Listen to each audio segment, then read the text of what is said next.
Limited ili oversalau fitu fafa lua fitu oversalau fitu fafa lua fitu. Radio Samoa tasili mai batolu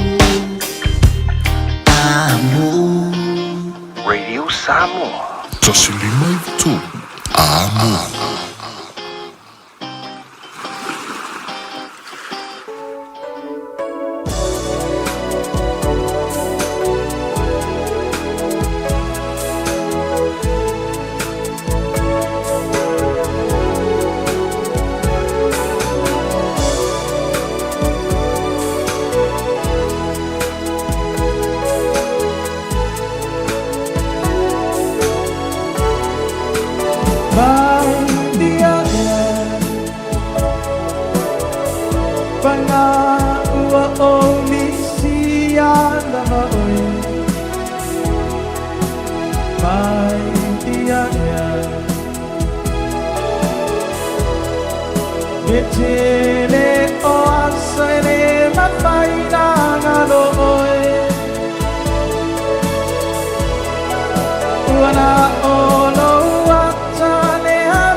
Somebody a name on the file to some. Tanu no to share mo na unarueng ay atino kumao. Ole na tayuni. O tene ite mawaina se tu si mai no to luan ya tia. Ai le to sano na uto. I fought for city alone, no turn away, and it is. Oh, you said there I can't find the town again there. I pay my full 40, say I. Oh, we are all at the juice. By the other, Bangale mata utione. My dear, Olima tau sangawa tabala banai, ona ole nenya uatu umai, Rudi ea pa amana no mai.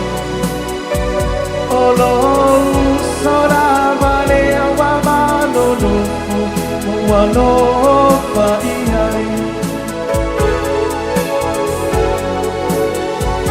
Ola vale wa manunoko o uanga salam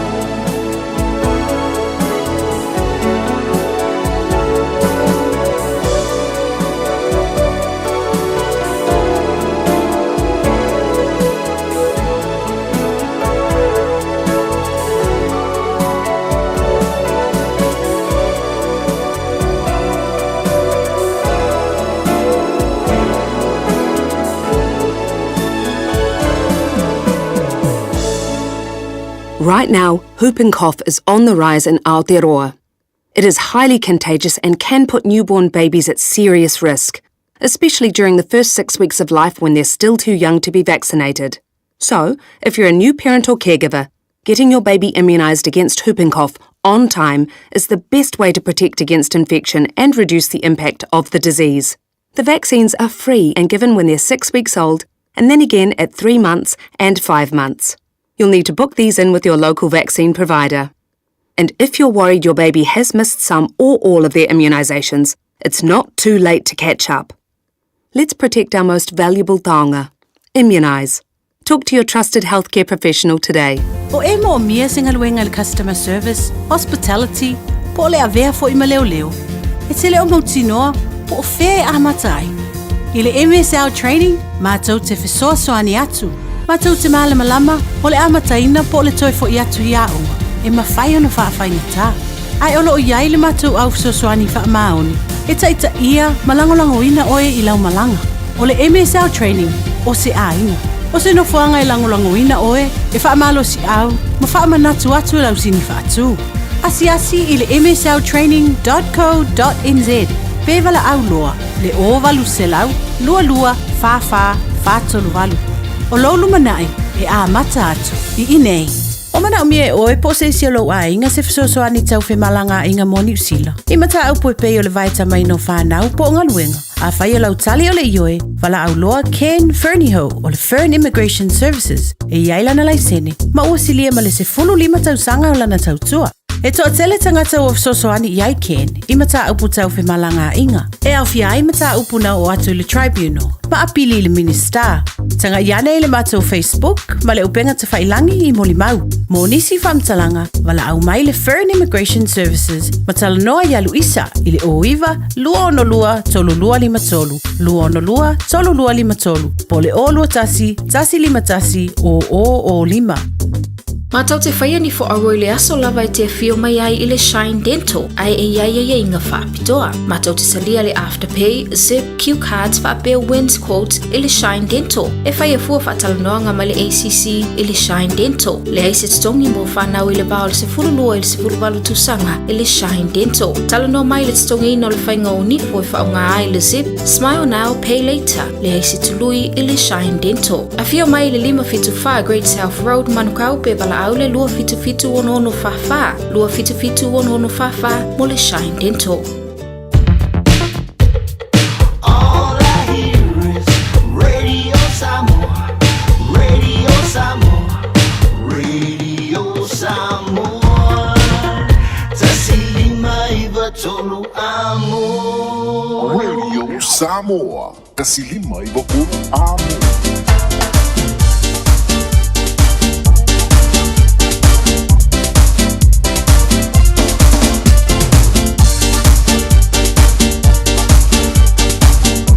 Ya lo se bali time le wati le tai au lo se futmo le ono minuto te le tu laiva o le tai fu le le songo fu o le amtanga nei va yaso tanto yai I le lofa mo le anga le o tatu tapa usi le langi le wa fa mai antu le tautua mo le au nanga amantal proclame le malu le tai au tautua ina tanto wa tunu le sunga le ya o ya tawai meni fa pe fo tau sala le tai au ya le fatua na tasha va lu pe fo I ni wa folau mal proclame amtal yai le tautua amanta mo tanto Bona tu lau e whaafonga inisio melo tupu I vaenga o le laulangi ia masi fo nei atu lo tatu iai tatu tala o otope ona iai tautua masana tatu leitio ia na po kalame whangaso lo leaso mleaso leita iao ia o le ise fo I le sa amtaria le tautua mla unanga le Fiafia Mai au fo ina ua fea le tapu inga le tatu wa tunu se vatu se vata alofa mas whawhilo leita iao fo le alofa ma le anga le o tātou mataisi le langi. Whātalo whātu lea i le tapo inga nei a tātou ta mamtida matua, tu asin sine mauta malawa, ile ala fai mai le tai au fou, ma lei amtanga le vaiaso o tātou toi au lia, i am tātou toi mafuta, ma tātou toi whailo iai, i lunga le tautua ma laudanga le siufonga le video Samoa ta silima vitolo a mon pa kalame Fiafia Mai, ma alor se fo manuia, ma alo fo le langi mama, se fo lau le tai au fou, ia, ma le manatu, o lo manuia le nei tai au, i lo tu se fua manuia, ma lo tu se fua lau e ala le wha malolonga le tua, tal tonu foi, ia o lo i pea au alofa ma au mafanfana o le tatu tapa usili langi a te utou, e ala na pui puinga, ia te utou, au tau whianga iai o tau whaivalo filima i tono ainga, pe o na masani. Iai whaatalo whātu la nei tai au fau, malole, se fua lau le nei tai au manaia, whaafitai le atu o toi maua nei yaso, mai e whaapopo yaso lo tau se fua maso mātu wola, ia vi ia le li, a whi atu le se whaamtelanga, ia ma se whaatalofa lau whaingaluenga tofi le tua lau sa le vi, malo atu le nei tai au fau, ia fo i le tua, i na umawhai o na maua le nei tai au, ia o tau whaiva mau tau tiute, wale tau alanga ino le upoleola, le mana waino le malo le tua, i tono le nei atunu ma nei lau langi lo tātu iai, ina ia mawhai o na tapu ina, mawhai foi o na whaamarsi o tātu wola whalenganga, wale tua malona whinangalo, whaamalo, whaaftai mo le aunanga, ma le tautua, ia ma le whaongaina foi o soifua, ia te utoula whaingaluenga, i te tono so se whata whaitaulanga. Malo le sifua lau de lei, whapea foi o na se eatu whaatalofa ma le whaafeilo ai, ia i woma paanga malalawa le Fiafia Mai, ma le tautua le video Samoa yasta itasi, ma lo le soifua manuia le nei tai au. Whaafitai le alofo o le lii, o mawhai o na tātu toi pati le nei tai au, tātu toi alanga se whaafitai i le lii, ia ma tātu toi whaamanu atu o tātu loto i le atua, awa o ia mafuai le nei tai au fau, tātu fisilifai, tātu toi whiwawa ai, o le mātanga o fia lea, ma le alofo o le lii. Ia whatalo watu nei tai au, po kalame amata le Fiafia Mai mo tātou le amtanga nei vaiaso. Statement tātou tariwa at foi le Samoa mo tātou whilo inga masani ma le whionga ia to le tai te victua pe ona iai tātou tautua malaunanga o hafo ni melo tupu i tolo tātou watunu amata po kalame le Fiafia Mai tale tu la se folo ona tātou tariwa tu lea wal tātou whaamarastino o kako vevesi ya e ka kauanga kako kepa te patu i lau soifua maloloina tātou vava ailu tātou wola maloloina ai le tātou whaamarastino pe atali tu la se folo mai a tātou talafou i le ngangana Samoa.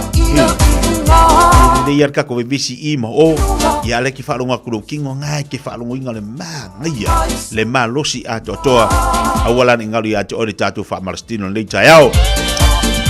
Luas puluh minit jalo tene ia le tu laiva i le tautua lauranga si fonga really Samoa te slima tora mo. Faitawina le upole. Tatu tari mai ia le faitawina le tatu upole poto le tai au se le tau whalenganga le mo tatu manatua le upole poto ese le taua mo tatu le ango le fionga le tua o le taiala lea mo tatu e awa iai tatu e whaatonu e tatu mau e tātou le ami o tono le tua. Mai le whaafonga le whaitawina le upole tua. Poto no le tautua matavela linga Fusi and Sons Funeral Services i Mangele ma Samoa. I taimi o mawhatianga ma whaanoanoanga ona o le maliu. Manatua linga Fusi and Sons malana au nanga o le a whaamama avenga atu mo oe ma le ainga. Wala au i le telefoni lua fitu lima tolu o fitu.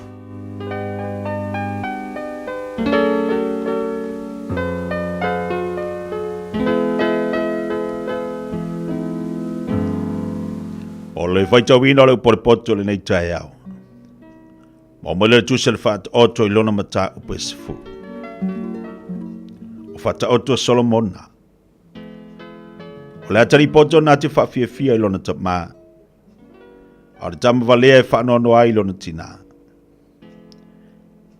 E le au ngā le whaula inga o loa o le ami o leanga. A o le ami o tonu e la vea i lea na i le oti. E le whaalaina i ova o e ami o tonu. A le mana o e ami o leanga e te ena lea e ia. E mativa le uangalue ma le lima vai. A o e lima malosi e mau oha i lantou. O le whaaputu i le tausanga vevela. O le atari i poto lea. A le moe ngase le tausanga e sele ai saito. O le atari i lea e tupu ai le maa. O whaamanuia wa i lunga o le ulu o le ami o tonu. A ngutu e ami o leanga ua fitia ia i le whaasaua. O le whaamanatuina o le ami o tonu e vi ia lava lea, a o ingoe ami o leanga e pala ia. O le ua potolo na loto, na titaria polo a inga, a o le ua ngutu vale e lafo tuina ia. O le savali le ami o tonu, o savali ma le saunga le mo o ia, a o le whapio pio na ala e whaalia o ia. O le ua ngeno na mata, na te whatupuina le ti ngā, o le ua ngutu vale foi e lafo tuina ia. O le ngutu o le ami o tonu, o le puna lea o le ola, a o le ngutu e ami o le anga ua fitia ia i le whasaua. O le ino e whatupu ai misa, a o le alofa e ufiufi ai so li tula fono malava. Ua ilo le poto i lau ngutu o le mafaufau, a o le sasa e te tau lea i le tua o le ua le aiso na mafaufau. O e popoto la tau te ua le poto, a o le ngutu o le vale ua lata i ai le malaia. O le oloa, o le mauoa, o lona olo malosi lea, a o le mativa o e matitiva o lo latu malaia lea. O le ngaluenga lea mi o tonu, e ulea i le ola, a o mea e maua e le ua mi o leanga e ulea i le sala. O i le alo le ola o le tausi i mea e ao au ina, a o le ua tu ua le awa inga ua se lea. O le ua ufiufi le ino, o ia te ia lau ngutu pepelo, ma le ua faitale leanga o le vale lava ia. O le telo upu e le onge sori tu la fono ai, a o le ua ta ofio na lau ngutu o le tangata poto lea. O le laulau faiva o le ami o tonu, o le ario e sili ona le leilea. O loto e ami o leanga e tusa ia ma se mea fatau waa. O lau ngutu o le ami o tonu, e whanga ina ai le tele, a o e vale lea, e oti lantou ina o le ai se mafaufau. O le whamanuia Iova. O lea e whaatamau ai na ai, na te le whaapopo i ai se ti ngā. E pei ona whai ma mea e ata i le vale ina ua whai me leanga. E whaapea fo i le poto i le tangata mafaufau. O le mea matau ai le ami o leanga. E o lava lea i a te ia. A le mana o e ami o tonu e fo ina mai lava lea. E pei ona mawai anto o le ansi o sio. O whapea fo i le ami o leanga ona le ai. A o le ami o tonu ua i ai whaavae whaavavau. E pei o le vineta i nifo. E pei o le asu fo i manta. E whaapea le pa ie ua awina o ia. O le matau ia Iova, e whaalewa le vai aso. A o tau sanga o e ami o leanga, e whaititi ina ia. O le whaamoe o e ami o tonu o le oli lea.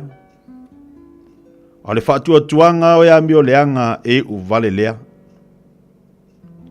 O le alo Iova, o le malosi lea i e ua sao lanto wa amio. A o le malaia e whai ami o leanga. O le wa amio tonu, e le whanga e tia lava o ia e whaavavau. A o e ami o leanga e le mau i lanto i le nuu. O le ngutu o le ami o tonu e fua mai ai le poto. A o le laulau whaiwa whaapio pio e vavai e se ina ai lea. O lau ngutu o le ami o tonu o iloa ia i mea malie. A o ngutu e ami o leanga e whaapio pio ia.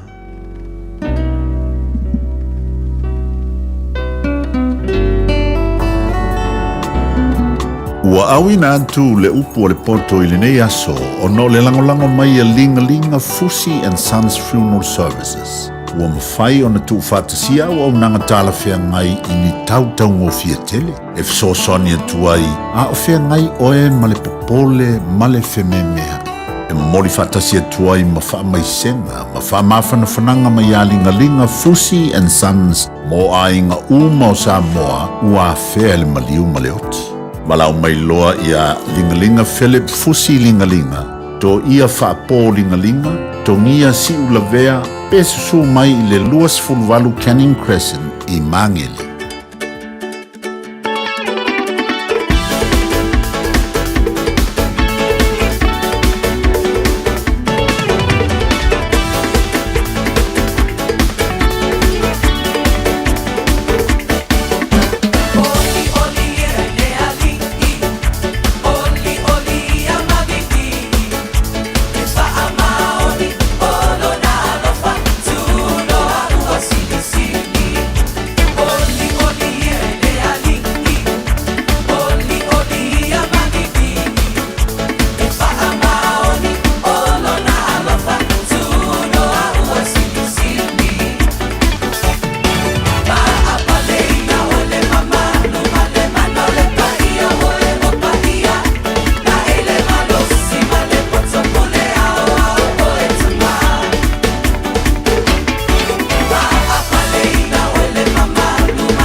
aso fou o le ola fou a mai ele tua mo tātou o le ea fou a tātou mana waina o whamani anga fou o le nei aso o le ori ori a ileli. Le ai asisi me sino le taua le tātou ori ori ma tātou fia i lea tu. La whai mai li tai au fou, maua le malusi fou, maua le me ai fou, maua le ea fou, mai ngā o mea fou a mea ngi aso. Ia lau e whaafonga mau whaalongolonga le tai au le upolpoto mo tātou pēna whaita wina lam tau pes fulu le tūsel whaata. Oto, ina o tani ma tebele wati le o te lua se fulu ma le valu minuta talo le tūlas fulu. Se iau whaatalo whatu lawa niso tātou paanga ilunga tātou Facebook le tai au e whaatalo whati a te uto kālo whai. Ia sumaya matala mai au le tai au tātou e vai mo tātou Fiafia ilunga po kalame Fiafia Mai. Tātou tantanie, tātou tantanoa le mtanga le vaiaso.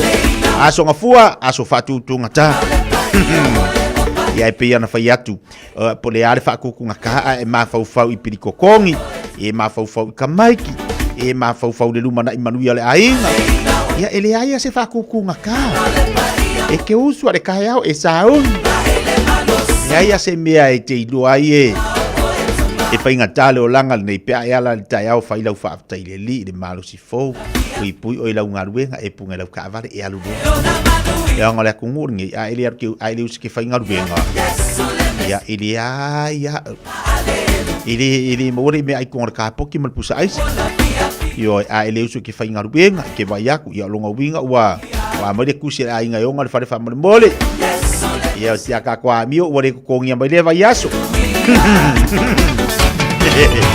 ya e ke go fala le fare ala ke go fo rugo ai ka io ai ko fo ya onga sai o ka ko le onga sai ya ka tala batu di sota de paanga ya fe pulea Elizabeth Fury fa tala fatu nei taeo fale ofa kitonga malo si fo monia malo fa tele mafto vai ngol tatu po kalambe fa tala fatu Maria le sina tabae fa tala fatu nei taeo alor se fo monia ia niso tatu paanga i lunga tatu YouTube le nei taeo le fo lo to tele la tolo mafuta mai pa kon morning atu ma fa felio ya tu po kalami ya tu tari tatu po kalami Samoa ma le fianga ya to tai te tu po le fianga ya famuina so tai nga masani tatu ya song fo verso te just ya va pe na wa matari o ngal wenga jono lo fa finga wenga fai malu o fai malu o faiva a fa pe na wa o tu fa finga wenga o yesi me uti ngai lu ma fa fo a matari va yaso mau pele to vai o po le tunu mau pele to vai mtatu fa mai mo ile li so sani mai ya ti tanjo Ina fa fianga, tolo ta mauli. Ino to luas fumole ono minute talo le julas follow. Tau tu le video sabas fumole lima tolo a momal po kalama ta yo sanga fua. Te fa felo ya tu to uma la ni ta yao.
Say,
tia I ita Ae mala mala ma Samoa Ia uinga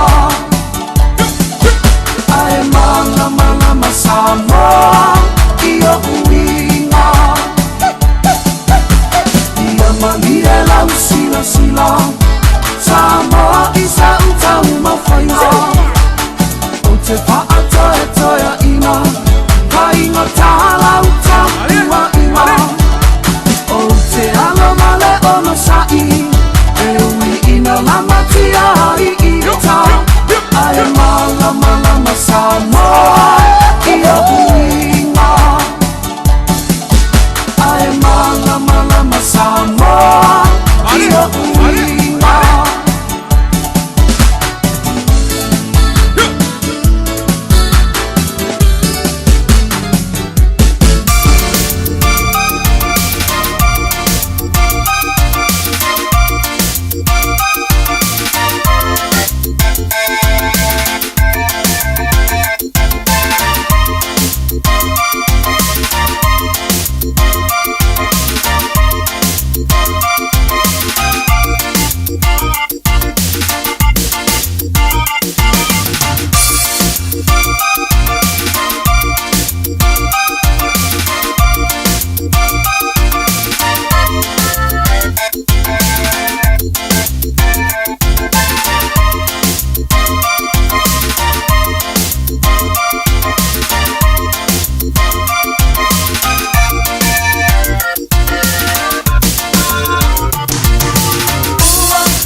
David Tua e o e pera e whaafongi a songa fua vasta jasi I lunga le tau tumana uranga le Samoa le whionga fo ia fo tanga whaumui nā jore tai David Tua mal fo kalame mo tātou le a songa fua e ia la e kālo le pesera o mā pau ala ia le I mea ia le pie I ngoi I whapera ka māloa pie la lunga lea mai maukanga o markai mi o le ai algo ka ba ya so ya e se amala ya fa fili atu tapo kala men leita yao ile ne ya so foma leita o matango fiela o fionga afotanga fomina malor si fuma nuia mo leita yao foma lia so mane o te imolu si fu ina tatu o tu Samoa tatu e fidio I lunga tapo kala fatalo vatu balenga falalo ya fatalo fatu le nga tumu falalo no sunga tetea e fa pe foi le fa fonga tapo I Samoa le ni tafo martu o kongi pata urave le lo fo male nga leo Yesu wa to e mo wale ni Yesu fo sa fe ngai fe au nga luenga le weekend na fo be Yesu sa fe ngai I au nga luenga ya nei wa ka ko au lia male ni tafo mnuia maro se fo mnuia ka lo fa malo yo e tati fatalo fa le nei tayao ma le tanganga fa ftaile li ya wana le se no le lo fo le tu le mfainta tu ma futa tu fa sanga I lunga tapo kalami ya songa fo vesta tasi via la leli e u yana la na vala valata u tano fuanga e te ala la malita tu atu isa momba uno fo no fo atu ni atu ya au le lo fo le tu o mfainto e moni so ta inga male ne ya unanga ta ua ya e longo po e li fo tatu atu ba lo se fo mori lita ya na meli fa ngol vayeso e lei mea uma e ona me masangi ia o konga luau ma e masangi kalo sa le kalo e fa ile le suava I foi le uma fu fanga masangi le weekend le se me ma sa manuia me uma tape nga uma le weekend sa o lo ku ngas la sa uva vai foi le kapenga ngale umuri ya swanga o man ko tatu Samoa e ai sanga angu o lavang I o aku ka sa fa ko pusa I ngala nga winga la me le ka wa e usul ko nga usul nga le ka fa va wa makanga e ngai pa olem kuka varungo popo o fungo le au pusanga le umu ia mala marka ya wa e unki maka ka falawa e unki ka ur kalo male wa Ele moero usu. Ele moero usu. Avo yo. O fuanga mata penanga o le whainga o le sua vai ma le umur kaya. Ele moero usu. E loa pe ngā singa se furumi o ke a hore whaisinga moe ko ala ilo. Se furumi ki a so le kwa manga ke le melanga ka or kan kamakala. Ia uang i moe al mele le ye. Sale moe. Sale moe. Sale moe sale usul falo de si ainga e mai au si ainga. Kanga e whangoi mut, yo, kanga e whangoi mut. O ia ka. Tu langa na le ia i o le aua ku mai ala mo hoi le neipa. Vole okoro au mai le se me ia i kanga mai. Ai foi le fai fofua, o so fai so ho. O kusanga wer fa. Ai mo fa to ine ia o le mai ava. O at tau na mata tapa kalambe round 1 te tia ia le sa mo le fat Singapore ma nisi fo i le kale sia le fakasa le pea sunga le fa fe vainga ia me fatua ia nisi fa pe fo nisi fo i o wo mai masani o lo o ngā rua fo tono le kale sia ana ia le mato fat singa na nafi o moni mai fo i fa amalusi o le vai yesu e pe o tala de tusi awane e fai a pe o kala e ka ko ka mama tina ya ta to fana awane e fai me o fai me fa ko ia awane e fai me o fai le me fa ko fa ia lo winga la le tau na popo inga ia o se avano fo ile fa fai no susani e me se mutu pulanga telefoni vai tem o le tau le na lo fionga a fotanga ole maua vanoa ia tala noa taimi nei ua taula i tilo fife au ma tilo e kalesia mainga tupulanga tala vau ia le leona fafailele tapui ia saor ki divanga upu ia ola fo la tamaiti ia ola ile fatonunga au te loa le taimi nei te loa mari te le vanga la ua fa so mai ia fotanga taimi nei e si matua pe ua alo tala noa i fa na taimi nei te loa ala sa so sone la levanga i taua maftanga ia na ia ua tua i tono e kalesia ole ala ua mai tau mana tilo o lea e tau mawhaile sunga le whawhengainga ho lea suise swinga fo swinga fo kusa e lea se swinga fo lea la whaangalo ai mea le lei sa whai e fo ina momua e fo ina na momua mai le nei wha moe moe a wal tam whainga o fōwhanga tono e kalesi e sunga i whawhengainga sa momua e peira ona na ia tau mawhainga le nei vai tau ia whaamasani mai tamaiti pe o tūlanga le i au ngana sa ia pe o tūlanga hoi le au ngā whaiwhi au o lana ia tano no mai o lea e mawhai fo i au ngā whaiwhi au na whai ia le fsosani hoi le me o le whaingu mela tūlanga pe o whaingu mela wha pere le ia le whaingu mela tamaiti tona au ngā mana whai kaukusi ia pe o meko kia le lei mana o le tam whai ia le sunga le whawhenga whai Maria, ia mantua o le whare au ngā ia, o tono ainga, tono i kalisia, ai Maria na ua, mona ia vanona e fsosani foi. Ia, o le whaamasani ia, te le foi saola tua whai au ngā sama, lau whinga luenga le tua i nei whanau, i le ola whare nganga, ia mesi foi tu tino lantou. Ua te whatunea o lila mai awa maina, ua te tau ana mata ta tamsang na nua. Round 2, o lea sa mau ole wanoa manisi o alo o Amerika Samoa, o lea ta alo le ne ta alonga whaipele. O lea la sa mahatara noa ma sunga honorable Ben. O tangata lea o ia o se tangata la ititile tonu o le kapeneta po tonu o le malo lea i Amerika Samoa. O lea la sa mafsoptai ma le sunga ia honorable. O lea la na mai la ia tamaiti. E fo le kolengi fo le a wale fa mo le fa le Oceania Games le pe ma toru masina o le la fa kolengi o le la sa fa ngal fa kolengi sta mo Joe's Jimmy e lotupa yo le la sa fa mo ma ngai ya limos kamaleng sa mai ngai ya kam fa ya O le vaenga lea tu so o se susani fo ilia po le la a mo le vano fo ilia e mo le susani nei whanau o sa o lea a fotanga? Ia o tulanga na ona o lea e mana o ia le sunga ia honorable. A pen. A maita machi wa e le o wa le fko anu kongo le malo. Ia o lea e le o mana malamala fo I tangata ia o lea e whaia ia le au fusu po le au fai pele fo tono Amerika Samoa. Ia o lea e make masani. O lea nana mana o e maita machi o kolenia. Pe tala fea ngata pe po le ale level la ia. Just ka machi po le ale level la ia. O le la wei la tapai tiro wa tu tonu o wa amataria ia se whamai whapenala wa whiunga. Ia, o le nana ma ko leni le weekend kusa e kodu aso yung sa wai. O la skofi o sfalaile mana stona. Ia oe. O la sau tau tiro ia le amtanga o. Lea la. Ma haia kong fai siuso. Pau ala o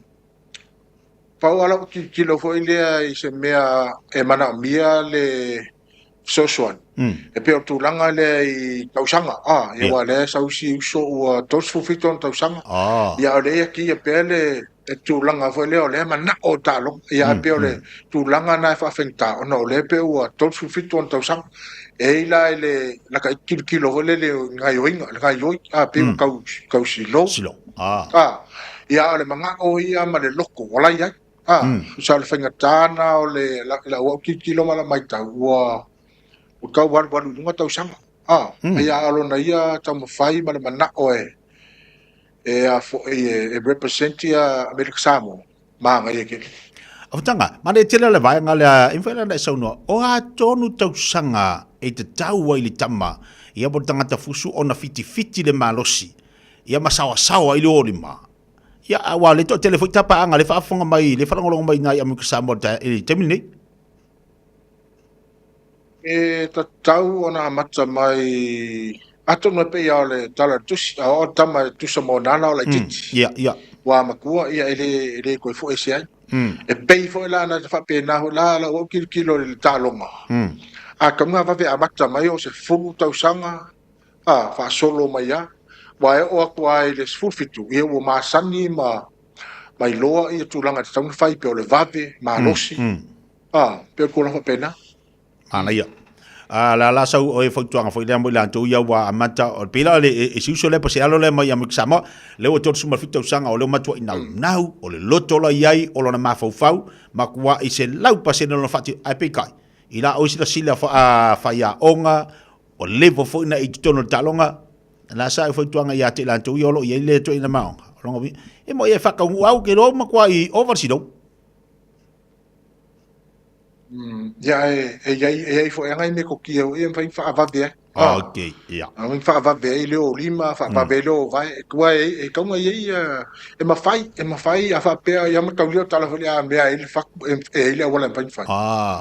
Ya e pe o la ka kilo na e mo o le sa o le tot su fiton tau sang e ma tau le ke le fo se kai miling sa wat. Na tot was. Ya to no fa pe ke le se tai. Ya wa ke le fose me fai na fa so yai ma mo le fo ile de lata le me ki fai ona fa ngo fie mo ia ne te wa to ne fo e mai na fota ne te wa to tilo me ka sama fo ile fa pe ne te wa vai la to wa musia va no la sunga ya la te wa musia va no fo ile tanga ya to tif so so ne mo la to fuso fa ngo fie ta ria la le va nga ne te wa la wa to me ka samo Kalia so uso. Yes, please. Yes, please. Yes, please. Iya. Ara me ku nga me mai. Ku nga me mai. Wa ele o le fusu po le o lima. O le amio. O le me ko silinga de le wa le amio de le fo fusu. Mana le manu lau ti mana ia fa soa mana ia no ta inga mo tupulanga talavou le ngata mo na ia lo fa na Samoa ya io pol ya mo tatu foi Amerika Samoa mana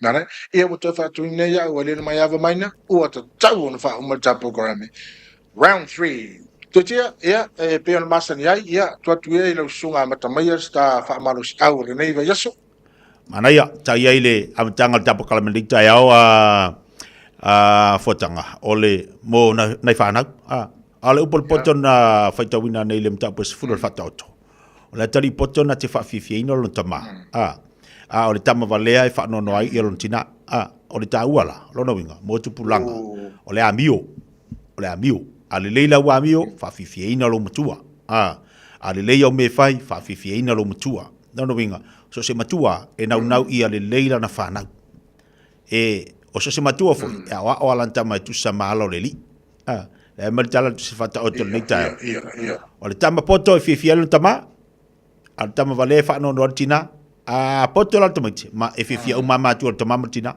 as fa malo sina mo tato ia nga fo mo nei fana un tato bol nei tai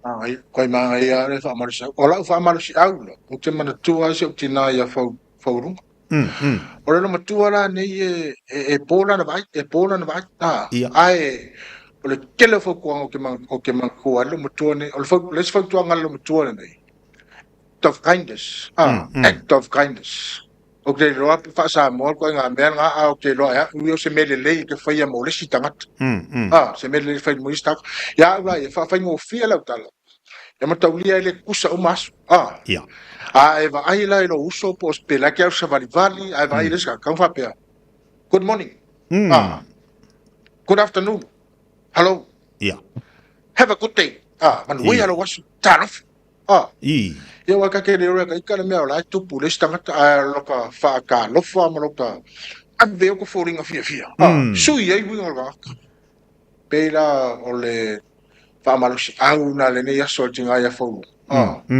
act of kindness fa ye se me le mo istangat falling of ai ya ma o ta fa to ne ya o ta na usu sta pese eu na le mo sta tu pe usu peta pese usu mai le su we tutulana fa pusa o tengiale ava wasusu aulama wasusu aulama awe tafia meti chacho uma ete pisaloa o pisalo foi mau I love you Samoa. I love you Tetia. Manuia lama Neyaso. Va, tai la fionga Manuia fa Neyaso la fionga. Ia se fo mai Manuia. Se fo Manuia. Ia le ba to mari tatu atu nei chaiao. La fionga ia fo tanga. Fa muina to le tai David Tua. Lunga tatu pokala bene table chaiao. Ba to mari tatu atu. Toi 5 minuto talo le tu live follow. Ba ia ke pokala me wai va ai le amaka nga foi. Le la matana tutu atu le sao America Samoa ina ia mfai ona mo le so sani le fionga ya to tai. Ia le fionga ya fotanga ia ilana foi tautua. Palana foi ia unanga pe ona ilonga ai ia lana ia foi fa malis au. Malana ia foi so sani mo tatu atu. Ia me shot tamalu o le vatena fai pele. Fuala ia ia lo amata na se atu America Samoa e tau ai atu ia halo mta mafana wa America Samoa la tau. Le fa ngolongo mai ia to telo tatu. Lai Samoa le fionga ya fotanga. Avano le au maua, avano le. Le e tamaiti. Le e tamaiti.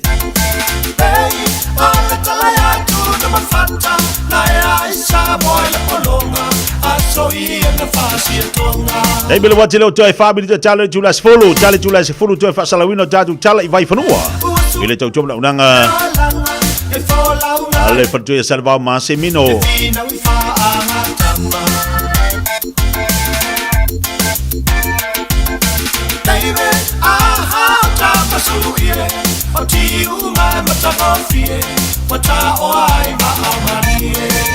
Ina ya pa anga ya fa mole level au mai tapua I pai to malifi E awa atasi ai malaweti ngā paitoma leifi. Wala wane lua no rua tasilima vitolu, lua no rua tasilima vitolu, whamulmole tātu telefoni, tātu ofisa. Se tai mai lola i ele vaenga pe ona wala umaiai.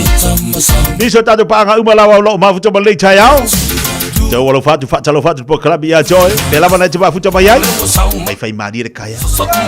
E se a ungo le asonga fua ia. Pie i kai re asonga fua ia kako. Ia le ai. O le aso ai o amai le li tātou te fiafia ai. Paolo mai le aso maari le maru o le tai au. Fai sina savali fai se whamarastino. Se mai wha fiafianga. Koli se vai maunga.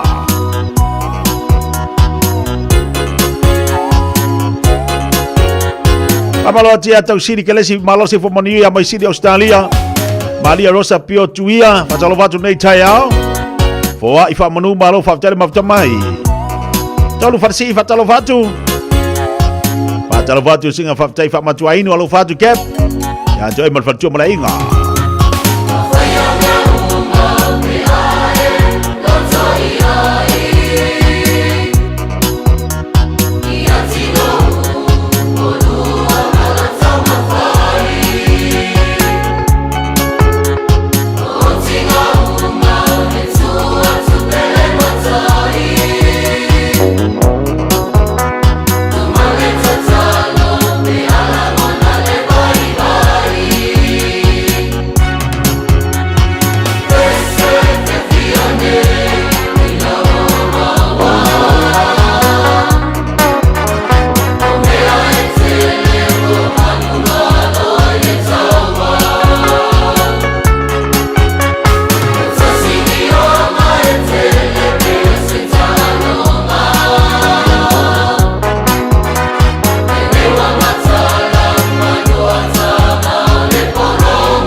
Matua o pepe fau. I le taiminei o lo whaatupula i ai le talibivini i Aotearoa New Zealand. E silon pipisi mai mawhai o lamati ai pepe fau whaatu awhana nau mai. Ai mai se lama i le ono vai aso mua o le tu se ina ma le tina au la ititi tele mo le tui. O lea a whai o le tina po se tausitama caregiver o le whai o le tui pui o lau pepe mai le whooping cough i le taimita tau o le awala sili le nae pui ai mai le pisia infection ma whaiti ai a fianga o le whaamai. O tui e le se tutongi mai whaia pe a ono vai aso le matua le pepe fau o na tue whaia le tolu masina ma le 5 masina. Ia whaafso o tai lau fo mai masani e whaamau pe poka aso mo tui pui. A whai o misia le tui mua lau pepe po tui uma A wal popole ai tala noa lau fo mai. Tātou pui pui a tātou oloa po taonga sile o na tāua. Tau tua nā le tui pui pui, immunize. Tala noa lau fo mai whaatua tuaina i se taimi vawe. Jalo whanawao tia roa, ua te talaina neile ua unanga e veni, mo whaatangwai au ki lani ni sila. Numero tasi John Coulter Drive, i le Auckland Airport Shopping Centre. Tau whatapatonu lava le warehouse ma le countdown. Lau whale o fula wiloa le e veni, Auckland Airport Shopping Centre. O e mo mia singaluenga le customer service, hospitality, po le avea fo ima leo leo. E te leo mautinoa, po o whea a matai. I le MSL training, mātou te whesoa soani atu. Mātou te malama lama, o le amataina po le toi fo i atu hi aunga. E mawhai ona whaafai ta. Ai olo o iai le mātou au whesosoani wha maoni. E taita ia, malangolango ina oe i lau malanga. O le MSL training, o se aina. O se no fuanga i langolango ina oe, e wha malo si au, ma wha manatu atu lau sini wha atu. Asi i le msltraining.co.nz. Pevala au loa, le ovalu selau, lua lua, fa tolu valu. O lolu manai, e a mata atu, i inei.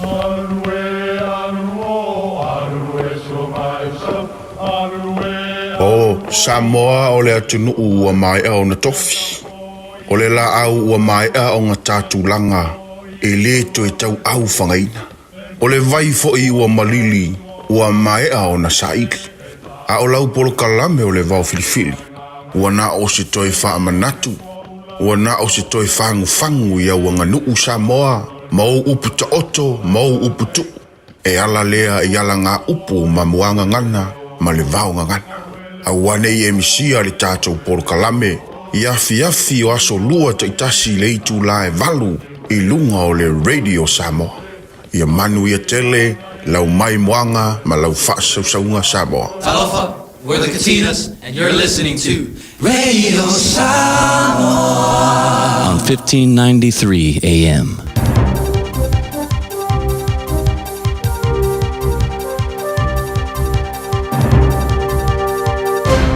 O te fiafia e whaafenua i atu I le nei fo I tae au, ma lo le soifua manuia si mai alau whaafonga o talafo ala Radio Samoa. E to mua atu I talo le asunga fua. Wa whaatalo sanga ina le uni le fesoa soani le Privacy Commissioner na te su e ina whaavave vave fua ngole vaea le IT le soifua malulu ina. Tusa ma le whaasfulu fitu pasene tangata ngā lulu le vaenga IT le matanga wenga. Tusa lea ma lea fese lau avanofai ngā wenga. Lea na whaailo mai le masino te sema ua fua le soifua malulu ina e vaea. E le o whaingo fie le uni le pisa ama ua whaatalo sanga I le komesina. Mo sana fesoa soani whaavave vave e tusa ma le su e ina o le nei fuanga. O se talo sanga lo mo mia vave le uni se tali ai ele ianu le vaea. O no le manunga ina ne ia a fia au nanga wha le soifua malolo ina. Ai wha pea tangata o le a fiai. O se talo sanga o sawe fo I le mai a lapata I e sui o le whainga luenga o le pūlenga le matanga luenga I le wha ai unga le tausanga talo ai. A whai nei ai tu na I ma whaia pea le vaea o lona winga o le a lama tia tuai ma wha maunga o tangata lau tele.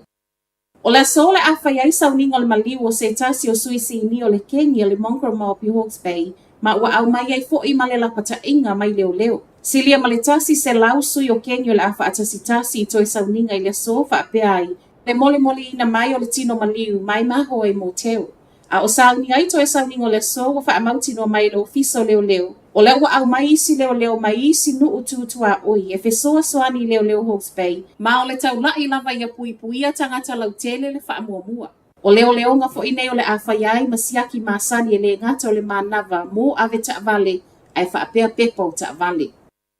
Ua whaatala noa le malo suinga o le wha ITT o taimi e whaiai pepa o ta vale. Mo ta vale nei watu wai tau sanga wha apea motorhomes po o ta vale ua whau iai mapotu e malo luai. O suinga nei o le tūla fono, o le a le to e mo o miai le tatawana whai o warrants of fitness, wha apea certificates of fitness ta iono masina. Ai o le a sui le ta I tausanga ma wha ato a whai.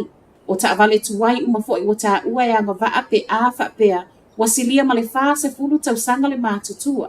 O wha maunga o lo ai loa, ia maua lunga atu le avanoa le pāsi o ta vale nei, nai lo isi ta vale ma ua wha amaunia fo I le minister whela ua inga Chris Bishop, e tusa ma le se lau buas fulvalu wafe ta vale anga waa, ma le tolus fulma le iwa afe motorhomes o mia sa oloto. O se swinga fo I walua tau sanga o whaatalo sanga I tangata nei le fesoa soani ale malo. Ma o le mea moni, o le tele o taavale nei, e sea whio ai. O loo tali le leia le New Zealand Automobile Association le nei fuafuanga. O le aso lua whao le masina le nei sa ia o atu I le aso whao a perila e tatala mai ei le avanua I tangata lau tele mofi na ngalu whaalia ma o loo whaia umale ai lunga le upenga tawha ilangi ale NZTA. E fōlinga mai e le o a ngai se taunu unga le leile whainga whapaanga I le vāo New Zealand ma le atu kuki. O le atu kuki ma New Zealand o iai maalienga ma whainga whaavai o le maalienga e tatau na whi whaasoai ma whaatala noa so o se maalienga e whaia e le atu kuki. Po o maalienga nei ono o a ia I lalo le lua afe ma le tasi Joint Centenary Declaration I le vāo atu no e lua. Te tai, o le walu e se mai lava le pale mi o le atu kuki Mark Brown e le Itali mai lava. I le tuli loa New Zealand na ia tala noa mua ai ele I malanga I saina. E o mai lava I le awa uliana na file I maua mai lava se tali mai pale mi o le atu kuki e tusa, ma le tusi atu le sui pale mia o ia fo ele minista o le vai whafua New Zealand, Winston Peters, ia tala noa mua. Ai e report ele wan news o tali mai ele pale mi o le atu kuki, o le ana saini lava fo I New Zealand ia ana maalienga ma saina, ma ele ai fo ila se mafuanga. O le ale ma whai euna whai le atu kuki le me tasi. E tu whaatasia tala o tai au ele I toi maua mai sa isi tala mai le malo o New Zealand, pau o lea, e le o talia ngō fia I New Zealand, le tala noa mua. Ma tala whaaiu, ua iai fuafuanga le malo o New Zealand ia to e suia visa malanga mo tangata inivesi e fia o mai e inivesi le tamau ainga o New Zealand. O suinga nei le Active Investor Plus Visa o le a mawai avanoa no fu mau mo tangata mau mea, o lo o fia o mai e inivesi le tamau ainga o le atunu. I lalo tu la fono lo iai nei. So o se tasi whaatalo sanga I visa nei e te tawana ia umia le 15 miliona po o nisi lava fo I o a seta petai a matamai le aso mua a perila o le a iai suinga wha au popo. E lua vaenga o le a vai na iai ma o nei vaenga e lua le ngata o le a whaatapu la ale tupe inivesi. A o le periota e te tawana wha amaunia. Mai le Minister Economic Growth Nicola Willis e tawa inivesi nei e mawai ngā luenga mo tangata kiwi. Ai mai le sa o upu I le vaenga o immigration o le Labour, Phil Twyford, e le o se swinga le lei mo le tamau ainga wa le to'atele o tangata nei, o lea e o mai e whaatau fale ma e le tele ni ngā luenga e maua mai ai. O tala nala Radio Samoa, manuia le nei taia.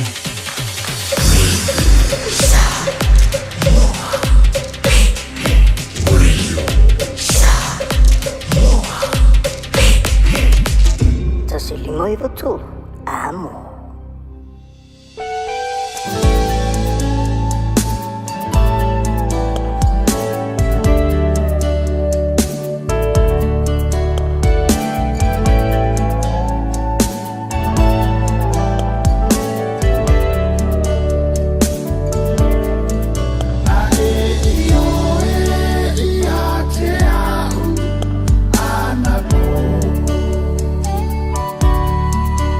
Oh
pe le fa fonga mai ai upo le pese ale sunga ya tolu mana ve misilu kisu ama fa fianga mo tatu na yo ya ta wana po ele koe uma fa kunga kakangi yang ikanga asa fa fonga I pasta I ile amatanga fo yo pio ngai pese tuai ai e mana tuai fo ia au nanga matautua nei te mali o tatu atu ilaso io o pese nei sa oso ele tele o mafufonga mana na tunga o kanka ia pio pese ia tamakua o pio kamakua ia sa ngofo ele lo le fai foi le ia fa longolongo e fatunga ma ngai el fa longolongo ia a fai foi kalkal ngonga foi ia fiafia e fa longolongo lai kama ia pese ia pie mo moli mai se fe au io lai mol mai se fe au ile maftanga sa mafanga e fe mai so walu New Zealand so nganga sa wa sa foi ele ko foi ia wa foi lai u por pese mai na e io ia ta ona po e fe mai lola ia so walu New Zealand ngale o ke alu ia foi mai lola ia fa ka ngur ka fa mo au fua ia u por pese au fua le pese da ku sanga fa longo me o lai kiki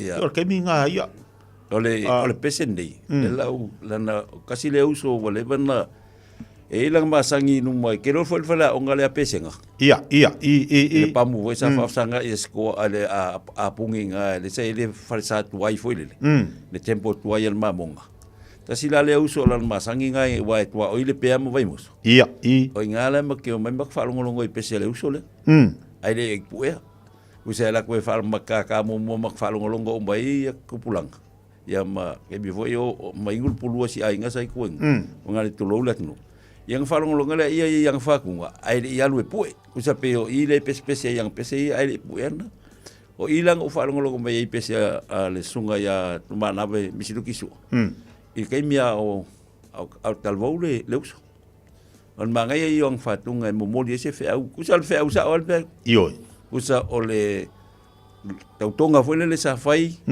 o foi le ainga o uma fai ka ai fa melo marking so walu New Zealand ale so walu o ko foi mai sa ngalang sa wam sa wai ia fu ala iu per pese sika langa esele manga ia fu le wa ore wa fai ma fo ngori si va nga ka penga le ka penga mo sumpa ia fu ala ia e ma fo ia ila to le na fa ka ki ngonga fo le samo e lua ma fu angal mele al ma fu mo musuma ko el tam aki kilo ko le fengal ya baba ngai yo el kinge ia la yen mo fo kinge iyo ye ama ko le iyo ye fa vai ia vai ele fengal wenga e ka tu lo le fa fonga le ya kusa wa u fonga le fa ya ku kala ele manga kam fai lo mai lo New Zealand fa pe la ave New Zealand pe mo sul manga ya fa fengi la fa pe la ka ko le wa ko sa nga finga la ko fai manga la ko ile ka mai ka la ko ile ka ria ile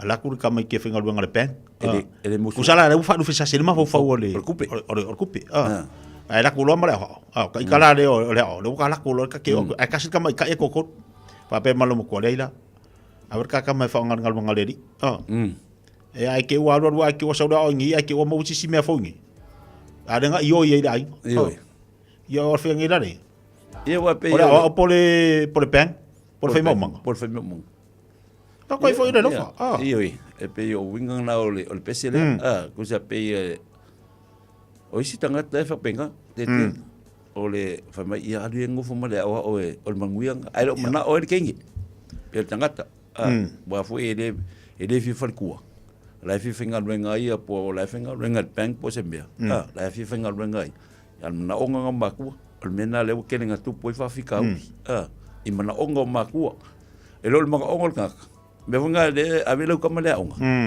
le mana i fu tatal no fa ale fa lo fa lo ia ai le flo male mal malo se la kamai le avel fa lo ia be avelo fa fo mai be avelo usa wa fa mga onga matua ai le ai se mga ongol ka miki ai le fai ku man mga ongol ka miki le ele pelao le sunga le ya pesta fa ma yava e yo ya fa mau lo mo yo fa mau ele ko ma lu le yo ko ma lu le ku sanga yo ya ile fa tuala le kimi ai fa mau mo le yo lo ka ma yo ka pu mau ku i fa lo mo yo aga umanga yo ku ku le mar ku pe le yo Wa kele ko ia mamulu. Wa kele ko ia mamulu. Wa kele me le loka. Fili e loka ai. Ko I fawa ko male alofa. Ele pela o papa. E o fele papa. Ele o papa. Inga wa alofa papa ya basa. E vai ida ia loka. O male pe ia ko. Kela nga makal ko kongi. Ele a vese kupel la ko ai. Ele a Uba len pe mo ali. Ko kongi mo aru yo. Yo era ai. Karia. Ko foi te tiel melol in love. Pe vo oi. Et kau se. Dei kakal ngo ya papa. Et kau se ia le. Ke mi fagale ko fe ai. Le yo le fagale. Ke mi le lu ko fe ai kala. Na makanga. Na makanga. Na mai ia. Fai lola io kala. Me kaf ka wi ol fale ingale oi kala ko pinga. Ka avel eng fale inga kom ka ko men seafood. Ke mi ga ye o lola ia sau fai isa lau oka mai me ai ka unka lau kau umalo kau se ia ka da vasa funga le pe ia fa mer ka malo le swipe la ka just ke mi ai oi swipe pe no se la le lofa alo le lofa alo kwa amakanga bo ko le lofa amakanga kami le lofa la le sa swipe kami le lofa o fai pi o Vai bi o kale lo actually te ka o Felix o fai le round up chale Palomia palo papa alasan o pele o camino o sa la o camino te vai marca ko sumpa ya vai la go por pese io fai ma fa ya tiri e o le lo fai le vai Ia, lele, mangaya, alo batu, tu msebe, salaula. Wai bai de camino le rofa. Mangaya. Faloro au, ya. Kasi dia alo fa mamau le ngi o ngai. Ka mo ngai. Ya. Mo fo sale mo aya ri fa la. O fo sale mo ai. Al wakwa nyi sila le. Al wakwa ai ngala kan male vale. Ai, fanga ku waso. Ia fai le mavai. Ia, o tatamua, fai ia o katamua wa paku le lofa o bolo. Isi. O bolo. Kasi, lua, paku. Lua, kon. Ia, fai mai le lofa ma yo imai. Ai lofa ngai yo imai. Ewa. Loni tu sani fatalo fatu. Ia, kas. Waka milo lua mangaya moni au marsolu ya sa lima o le alofa yang ai alofa fua ya kas lua kol fa lima on fik war iba sulu ya kas lua ka koso ai ben mai ya sunga tu musebe solo mo le fe au le alofa paku ya vai meu paku le alofa fe au de ai ya o saba paku le so de ai ali papa golu ya ayo mai maka ko fa so le alofa maka ko fa so ku le lo usa lo alofa ma le alofa ya Yesu alofa ya Yesu e ke alofa fo o ai e voi si ke mi alo wa fili ya le alofa ya falo lima fa lima on fik malu iwa fulu ya ko so lumba kas lu ko lalo kas lu ko silima kas lu ko lalo kas lu ko ya pe lunga kas lu ko fa lima ya kas lu ko fa lima ya alu lunga ngayo ya ko lu kingo kas lua kolu fa lima ya kapea aka yoi uma muselo lo kiko kas lua kolu fa lima ya kas lua kolu fa lima ya awi alwali sawi sa ready go kas lua kolu fa lim on fik val iva sul kas lu kon fa lim on fik val iva sul kas lu kon fa lim on fik val iwa, sul, kas, lua, kon, fa, lim, ong, fik, wan, iwa, sul, kas, lua, kon, fa, lim, ong, fik, wan, iwa, sul, kas, lua, kon, fa, lim, ong, fik, wan, iwa, sul, kas, lua, kon, fa, lim, ong, fik, wan, iwa, sul, kas, lua, kon, fa, lim, ong, fik, wan, iwa, sul, lalu, kas, lua, kon, fa, lim, ong, fik, iwa, sul, Aya. kon, fa, lim, ong, fik, wan, iwa, sul, kafa, kas, lua. Halo, pida Dediko. Ngayon Chino. Fik, Ayoy. Iwa, sul, kas, Kafa. lim, ong, fik, wan, iwa, sul. Aya. Desi ku. Ngayon, Kau Padi bayo mafau ngala songa fua. Padi bayo mafau ngala songa fua. Padi fa maskiko. Lu. Ayuluma. Lim, ong, fik, wan, iwa, sul, kas, lu, kon, fa, lim, ong, fik, wan, iwa, sul, kas, lu, kon. Mangaya. Ong, fik, wan, iwa, sul, kas, lu, kon, fa, lim, ong, fik, wan, iwa, sul, kas, lu, kon, fa, lim, ong, fik, wan, iwa, sul, kas, lu, kon, ayoy, lim, ong, fik, wan, iwa, sul, kas, lu, lunga, fa, lim, ong, fik, wan, iwa, sul, kas, lu, kon, fa, ngoy, fik, wan, iwa, sul, kas, lu, lunga, tato machua, ong, fik, wan, iwa, sul, kas, lu, ayoy lunga, lim, ong, ayoy lunga, wan, iwa, sul, ach, lalu, koso idalo, fa, lim, ayoy idalo lima, wan, iwa, tawau, kas, lu, kon, kuma idalo, ong, alo idalo, wan, iwa, sul. Aya. Mawai kong, halo. David Mila va alor se fopogia. Pela bala te mafuta mai ai ta u fa fa marstino. Ya. Ai to samia nafia. Lo mangava. Ai lo mangava. Ready? Go. Yo tafa. Lua, kon, fa, lima, ong, fik, wan, iwa. Ta u lo to sami ta u fa se marstino. Kon, pai kodi.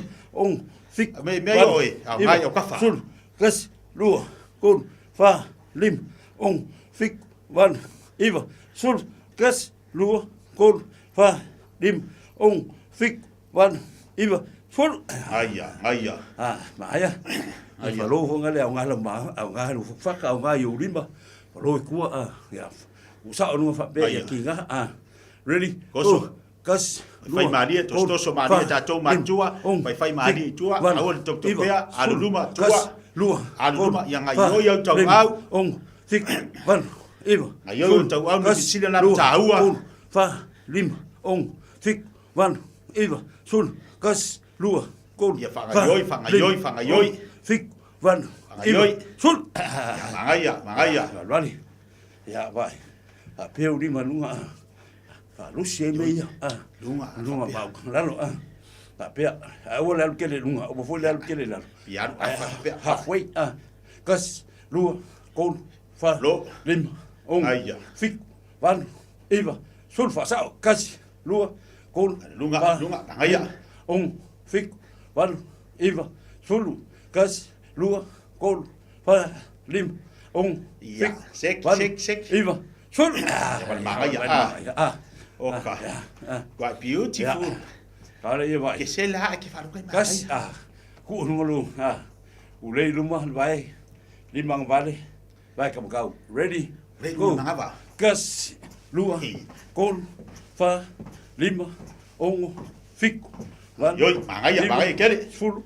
Kas lua kon fa lima ong fik wan iwa full. Kas lua kon fa lim ong fik wan iwa saful ya.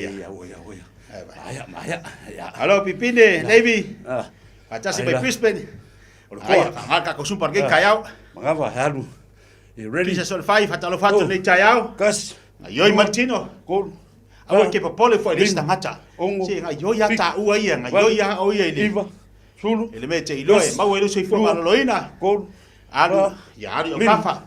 Ongo, fiku. Ngoi ya kafa. Iwa, fulu, kasi. Ngoi.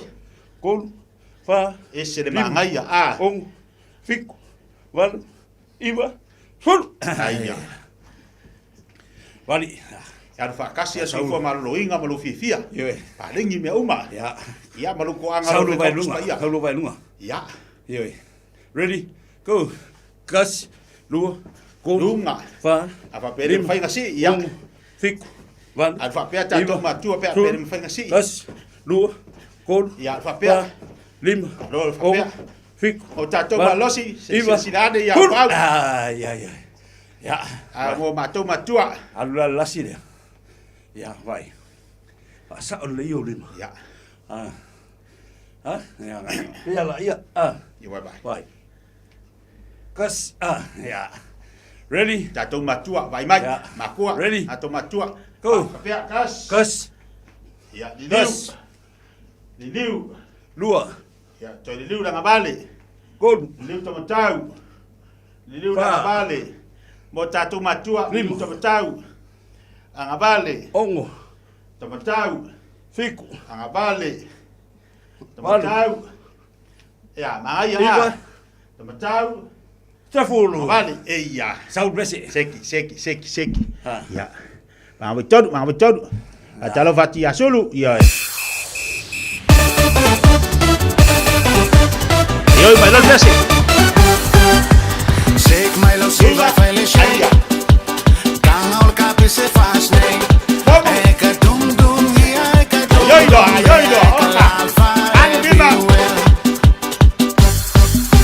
shake my love see what I shake all capi se faz é que dum é que dum é que lava everywhere dum é que dum é que lava everywhere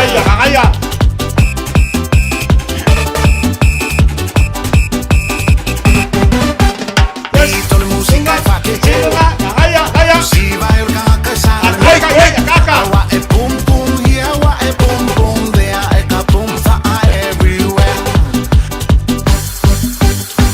tole musica e fa che si vai urka kasar me awa e pum pum here awa e pum pum there e ka pum fa everywhere awa e pum pum here awa e pum pum there e ka pum fa everywhere.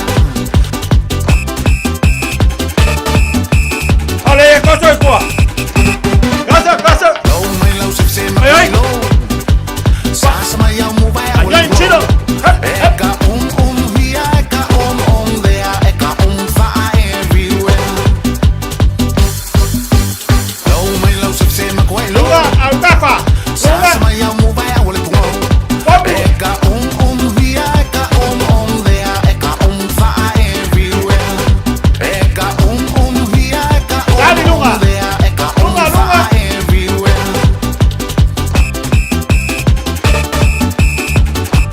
Gonzalo.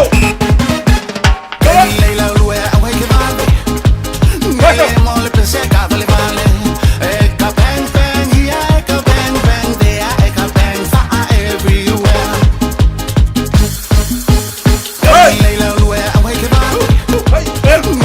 Mole pensé que vale. Eka bang bang here, eka bang bang there, eka bang fa everywhere. Eka bang bang here, eka bang bang there, eka bang fa everywhere.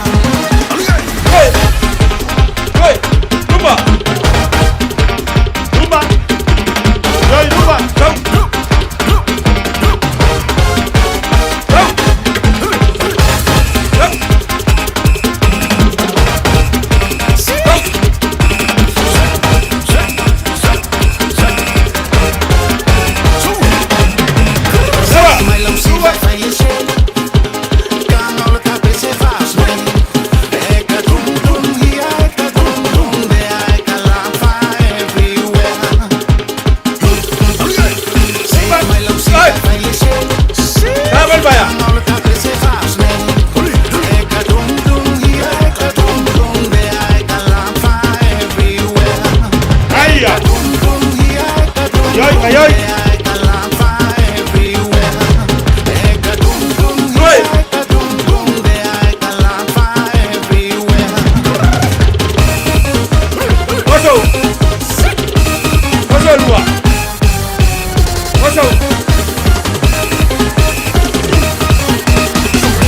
Ngaya, ya. Ngaya. Mose loto tele. Ngaya. Sawi. Nalo. Mose. Luai. Loto tele. Ya. Yes. Luai. Hop. Yes. Luai. Hop. Hop. Yes.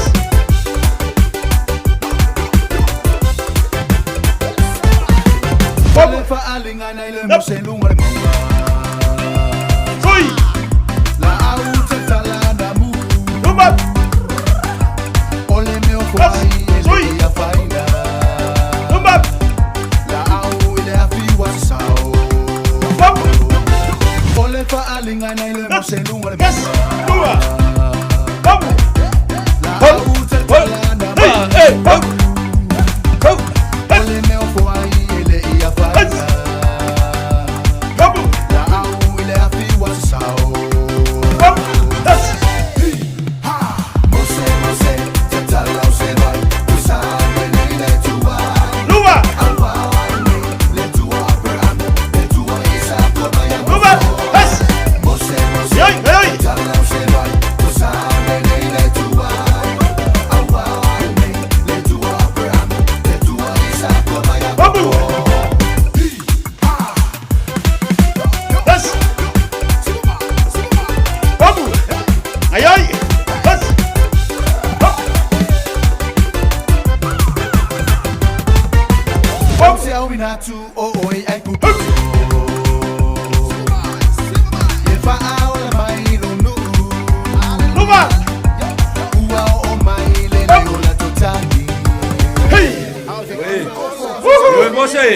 Hello.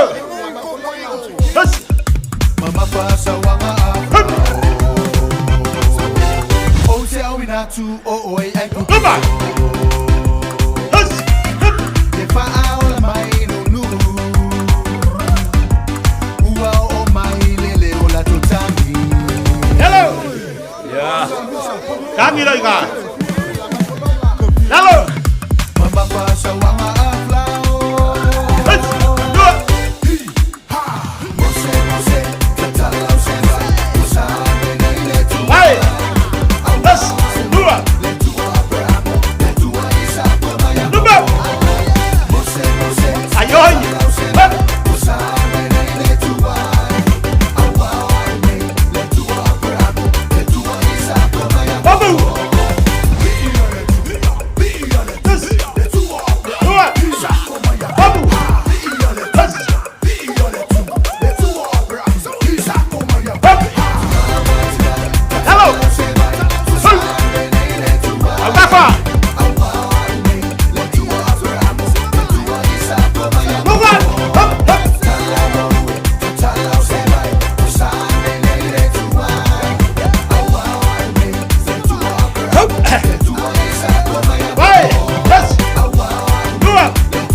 Aya, balok ah. Saya kia. Aya, kako sela ye ala em ngoi. Ya.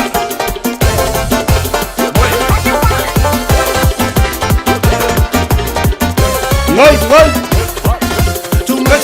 Ngoi mai.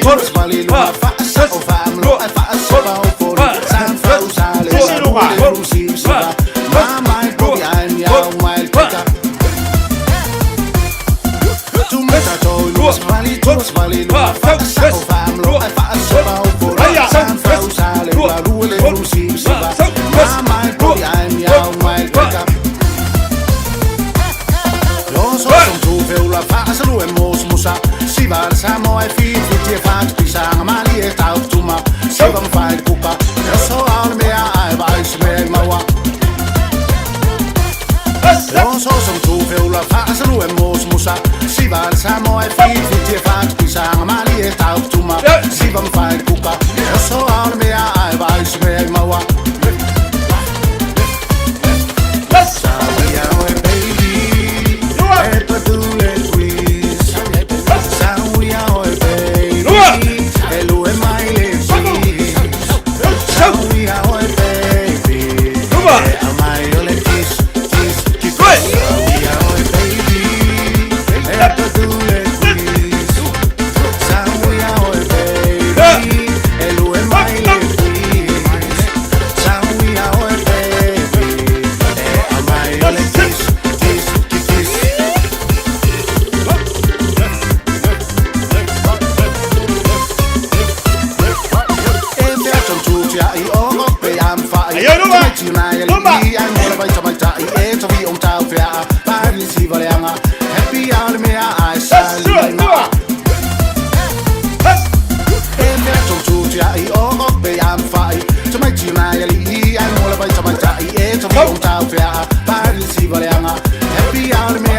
Kau orang ayoi. Ngoi bertino. Balik.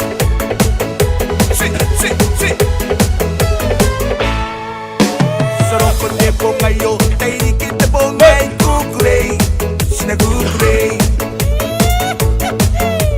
Sabangai terabat napa, ngirani kapani temo angare, dimarire. Shalala la la la la la.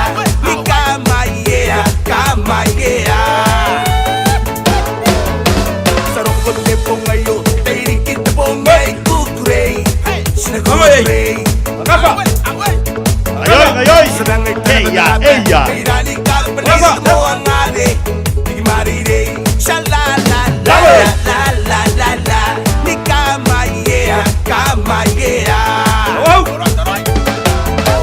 sina tawa sina tawa kau ni rumah kau apa rusi? Tawa.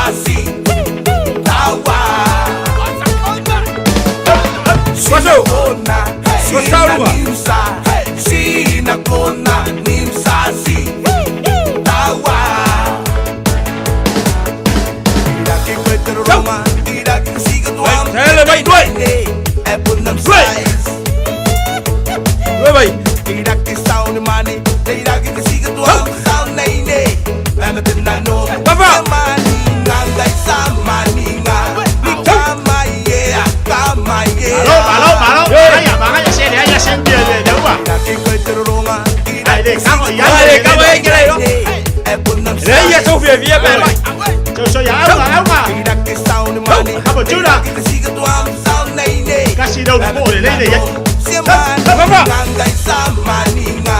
Ni kama ye, kama ye. Oh. Sinatawa. Kau sesawa, lu sih kau. Tawa. Sina nimsa, sina kona nimsa si. Tawa.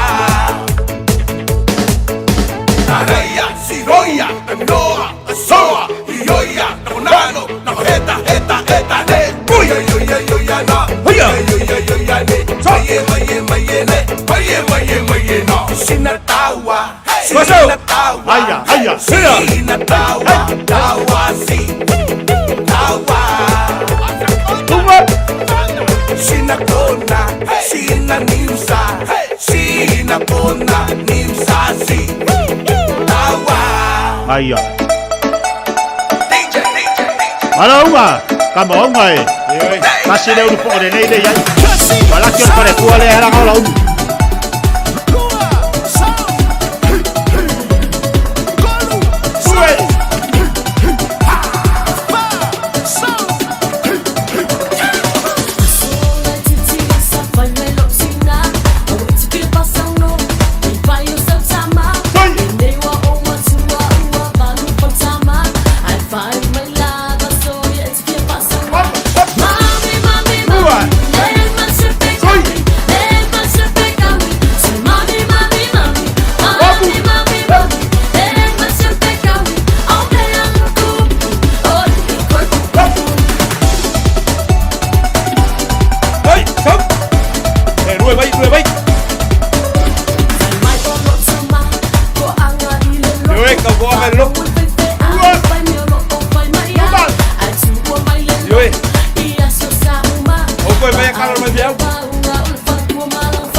Ayah Pak.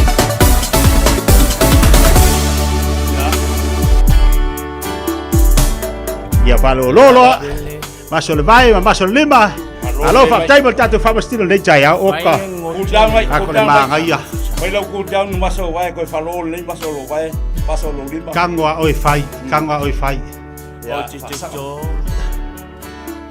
kasi lua kolu palima alu bafa tau kong le mo alu pasa olunga sa olei relax ai maso kingo le alo kolu ya mo malalo kas ya se be kolu ele uma pa fa maoni ya ole ko so ape pa kule kas lo le silima kas lo ko ale ko so kuwa kono kele kas lo le silima lo ko lalu luma dua kolunga kolu ya parole eu kafa kas dua kolu de siku kas dua kolu uwa kasi lima alalo uwa kasi vai ko alalo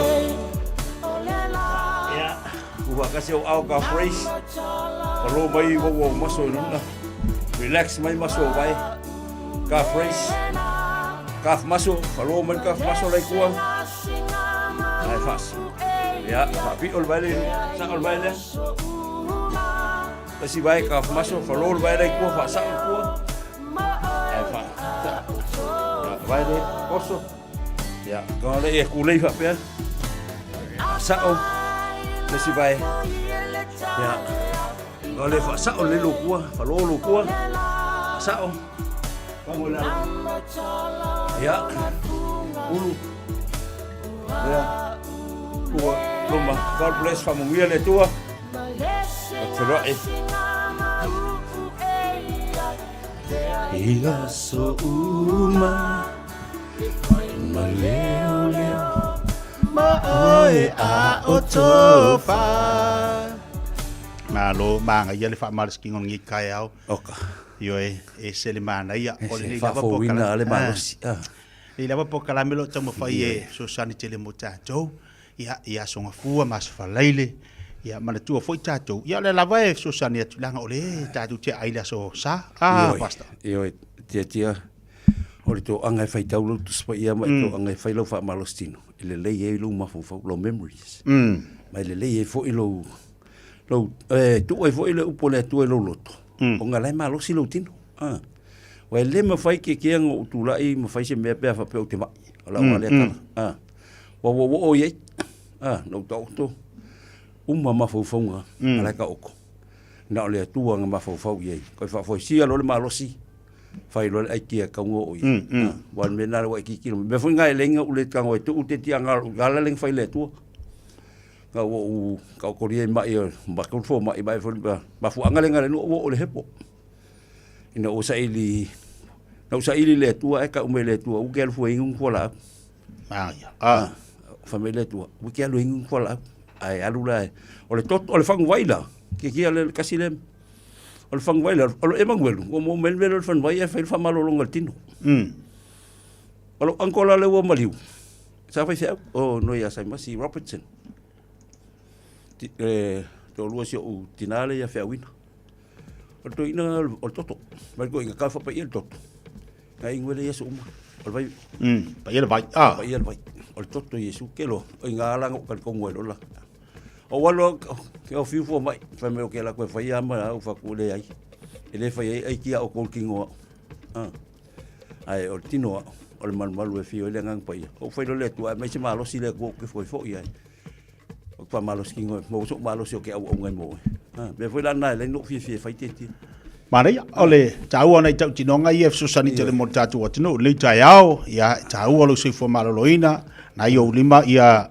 leola morioti le winga tala fo ilea ona ia te oele aba no em fai ai ona esa ili manuia e ala na tinga ina o lava e ala fo ina ma tinga ina ma u lava o tatu tele lo na fua ia me tau ona tatu fai a le tau o leola na ia te oe leola fo ilea te ma u lo winga o me ai mo le atu nga fa taili nei taiao ele tato po klame e nai tama ma nai tina o le to telo tato na sumpa ma le taiao tato sumpa amata ma le yaso fa sin nga malo sinna o le tau ngolongo fo ina o le alofa fo ina po klame mo tato le sia nga e manui haisi ai lo whaasoa ina atu. O le fi aula tala le lei mo tātou. Le ngata ina tātou tala noa le whaasoa, le whamarastino. Tau whore whaisa ngā ruenga, ia o le tautua le nā ale au nanga ma le tautua le Radio Samoa. O lo tau alanga pia ia te o le asonga fua. Yo o lava le asfalaile, tautua nā lau whaamarastino. Le ngata lai tātou sumpa, le avatu le tātou pokalame Fiafia Mai. A le fo ia amata ni le pokalame le marua le tai au. I le sunga leo ia tawai meni. Ia ma le tautua masani mo tātou tautua nā, lo soifua maloroina, ia mau me ai. Ia wala taua, ia wala ni ngali ato e. Asfalaile, le tātou whaamarastino, ai le tuwai lau savali, ia mau ngā yoinga, mau kolenginga, e whaia yaso le vaiaso, e mawhai ona e whaia, ia, to telo i lato e tau ona whai. Nā ne fo tātou sumpa masani, ia, lau sunga whawhengai. O inala i le mea masani le whai tātou sumpa i le balai ke gis fole i man kaun mele masaki fight polyfest ta wait ai ke leo so mai lai ko country road na local awalanga nga le fight festival la senga ai te oso kulunga i feo i rangi tribe ai man tua onane i le start no vai fa mol mole nga lai fa nga ia fale nai masangi fight ka ko vai e le ausenga ye umbalga fa malostino ka ko ai ke a fa pela te fieng se timo se aloi ola kala ka ko vai ngei i le iwa kaurukolu. O winga kaunga elma lau whangwai e mai lau vai mō nānei. Mai ke alakulai o i Dawson Road. Salau tōs fulu Dawson Road. I le mea wanga le Fresh Choice. E ke alakula ma lau whangu ngai whakumu mai. Ngā se whele o lau kimu lau aloi mō nānei. Lo winga la nānei tātou sumpa. Ai le tātou vai e whai o tātou no whanga le whai tātou sumpa nānei. Tāle tūlai ono. Tauna amataria tātou sumpa māna i e tele ia. Tātou sumpa tō tele nei whanau. Ya ona ita mama nei tina o lo anga ia tu yai pe lava na tu ala lo tatu fa masti no le sunga fa fenga e te ala tu e tele e tu ele ke le alu ile e tele alu nga e ke le alu le tu le o sa e ke la kula ku lo ke o ke yai ba tetia le la se soang ba ya ko ngai pe fa pe ke o sa le se va ya ko ka ko fa silo mai le situ e ka mama nei tina matu e ia ila to so sani mo tatu matu okay ai for vanga ka makua o le va pe ke va ko makua ai langa o au quero que so sangi nei tina ya wa e umal ba ko sumpa e umal ma ko piko a ma ko karienga a ma ko ma ko afu ya o fia ai ko umalo ma ko o ma ko miko Iyo. Mai o le le sto ina ya te o le Fiafia ke le o le baila au nga le. Wala tu Fiafia o fa malo silitino. Ya ko mo malanga ak. Ayo. Ba o e pese foi falei ku o mele. Ai la kulangangi. Ko ko e vangangi o se pega ko le sumpo e ska ko fat ko miki ka ko la langa. Ole, o tanga telefone mele sko inga, sole. Ole alu wala ka male yo ulo. Ka le o le mar. O yoi. Ia, le anga tangata nai o e mantua foi o le maruna la tu e ngase. Ia, ia wa tau foi fa malastino le so ia si o si ia wa te ai foi te lo ngase Samoa ia o foi suka ko moru ko moru ia ai mane o to anga fa malastino ia wali masuka ia wa le mingo ka malu wali ko moru ko moru ma kwa le ia to ko mal suka ko malo. Ya, marai awari ngalo tatu fa marstino na le fefena nei tale tu laiono tatu fa masani pe on fa ilo atu tatu telo to so mai oi Boundary Road a o leo tatu o so tu i te rangi o inale tatu fa to na tela tu ala i na security na po ila tu o lo ngadu due so sani mo tatu ti ale kikia ai la kula lo ka vale e kan le fa emo ngale o sain fo le loi that's like e loi o la tela ku ko ngi ke lo vesis ala wa ko kere ka ngai ku ngai mata i bea au le festival sa ngai fai ia ai foi fa emo mori fa mole ia tatu na mata tolo se fo malolo ina lei ai woni ngali a toe fa ia ma fa ngala songa fua wa vai pokala meta tolo wa ia sfalile ma fa ngala sfalile ma fa ngala sfalile pe na e a fa ngala sfalile tatu nei lena to volunga pokala me vai yeso ia ma le fionga ia pe matsila to sudu le sunga le pulo le tatu motonga ya le wa fa wonta pokalame ole winga le pokalame na ole ata ai ke lo la le sunfu o man le sunfu fa ka usa kuspai ia ba ile ma fa fonga le sunfu fa lo ma fa fonga kuspai ma fa fonga le sunfu ka ki ese la Facebook ngai ke ngai ku poilo wika e fa ali e fa ali ai ka fa ka usa kuspai ya pa bolo si le kunga mo yo manga ku ma fa fonga le le tu fonga le ia nga fai dole ba fonga la solua skofi ka walunga le asfalaile ma fa fonga le asfalaile ma wal ata ma le fionga to sulu po le fionga ya le matsila Fa tele sunga fa fenga mo tapo kala ben leita yao ya ele after my foi mal tu ina to tato fa marstino mal mal tato watu fa te foi le lo fa tato watu ya nga foi le mo tato mala balo sunga pasta Io e te tia fa te foi mo le avanoa fa te foi mo le te yao vi ele tu ne aso ake ki wa fa ya fepor ya vi ele tu ne aso te tia ya mo pe mana tu wal fa o mo ino tuti e langa le le tua te plo le lo fa langa le tua te atu lo so fuga ka felo ina nei ile fiafi pet ka ko audia tu le lo fa anga le me le tua ya ka felo ile so le pe te plo le lo fa langa le tua te tia alo ya fa tai se fo mai manuia Radio Samoa taslima ivatolu amo Talofa o au o leilani. Mātou tena rofo whaatasi malau to olua le mawha nau mana i o mātua. O te pala au i le Healthline pe a whaia langona le tino mai e se tasi o i mātou. E le ai se totongi o le nei au o nanga, mai mawhai ona o tala no e se tausi mai mō fautuanga, tau soifua malonoina, ma whaamatalanga i mea te tau ona whai. O te pala au iai ai le tinga ina seisi o i mātou. E awa noi teimi uma, lua sul whai tu lao le aso, mo aso umo le vai aso. E maua fo i le fesoasoani mo se whaamatala upu, pe a whai o e fia tala noa i lau lawanga ngana, e lea i fo i se tutongi, Pala au loa le Healthline i le o walu se lau, ono tasi tasi ono. E Fiafia Mai rental se whaalau i lo antula na whaapitoa mole masino Februari mamati. E los fulpasene ua pa umaulalo ai le tongi pe antolu aso pe silia tu foi le whaongaina. E te whaongaina i so se taavale. Ma mawailo avado i le se i e awhetala Samoa i le whai unga o le masina. E mawhai ora pikila taavale mai le malawa lele i whaleolo. Polo tanto ofisa au tu i ala fua. Pe mamuli atu foi le whaletali malo o lo e wha mautu ai. Ai nga whaapitoa. O lo iaia tanto insurance e te fili mai ai ina nei tupu se whaalawalawe ai o lo o iai le whaamama avenga. Mara tu olo iai le tanto account i New Zealand pe lafo sa fo i le moana e whaonga i le Pacific Easy pe whaonga fo i le credit card e whaatino i le tongi no lo sa. Mori si whaamatalanga wala au le Pacific Easy i le ovalu se lau o tasi onono. Pe asi le tanto Facebook o le Moana Rentals po le upenga ta whailangi o le moanarentals.com. Moana Rentals o lau paanga e taitoloina oe a o e malanga asiasi i Samoa. A whaialo sa ili se a onga a mata molo walu. Aua loe te toi popole o le Galaxy Childcare e tele o na la lai au kilani i saute. E toa tele whai a o ngā ngawaa o le a o ina le whānau e iaia inga whapitoa pe a le sitala lo walo. Tolus fulu i tū la, free. A vanoa le vēna le a onga mo whemalanga inga le whānau, free. Maua mea aia le whānau, free. E iaia inga whapitoa. Mo nisi whamatalanga, whaafsotai le o lua tasi, o valu tolu, lua fitu, lua iwa fitu. O fia maua sau ta avale po sau piki apu. Ai tongi ta iwa yaso, lua va yaso, pe ta imasina. O le sleek cars o le a maua ai le fisosoani. Ua ta pena le au whainga luenga a le sleek cars mo oi malo a inga. Aua e te popole i se mea e tasi. Ta tala fitu aso, mai le sifulu i le tai au, angai le afo le ono le afiafi. Tele la lai au kilani i saute, vili mai loa i le o lua tasi wha, fitu lua selau.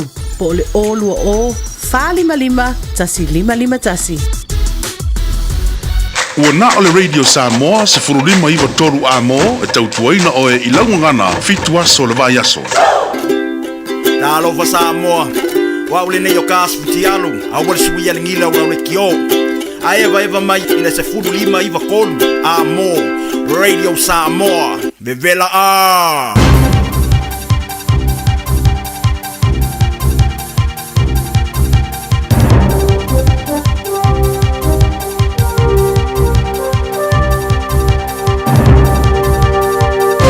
In this update, the Finance Minister is confident foreign investors share her view of a prosperous economic future for New Zealand. The government's created two new simplified categories under the Active Investment Plus visa: growth and balanced. Growth requires at least $5 million over 3 years, while balanced needs a minimum $10 million over 5 years.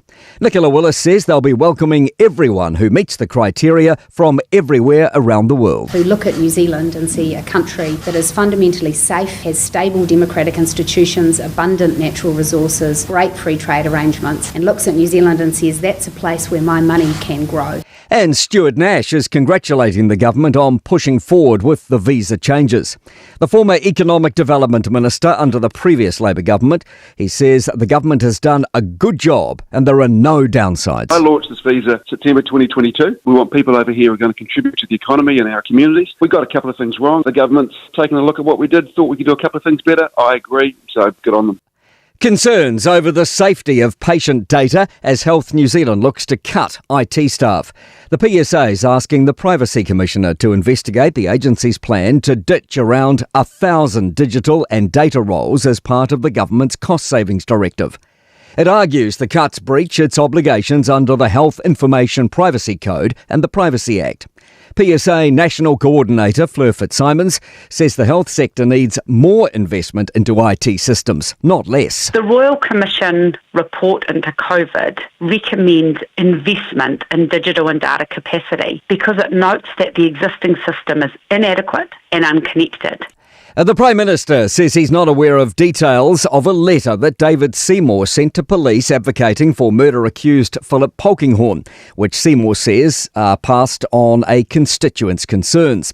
Chris Luxon says it's important that the public has trust in the justice system. And Shortland Street is back tonight, but after 33 years as a daily soap, it's screening 3 times a week, now titled Shortland Street New Blood. That's news. In sport, jubilation for a struggling English Championship football team, Plymouth Argyle. They've produced a 1-0 upset of Premier League leaders Liverpool in the 4th round of the FA Cup. Plymouth forward Ryan Hardy, who took the successful 53rd minute penalty, has been asked where the result ranks in his career. It's got to be right up there. Obviously beating the club world number 1, I think it is. It's got to be right up there for sure. It's just a bit of a dream come true, to be honest, playing them at this stage of the season, where they are in the league, etc. And to beat them, it's one that we'll never let go. A little rest for newly minted coast-to-coast longest-day female champion Deborah Lynch. The 32-year-old is trading mountain passes and river crossings for a swim, bike, run triathlon as part of Challenge Wanaka this weekend. That's sport. I'm Malcolm Jordan.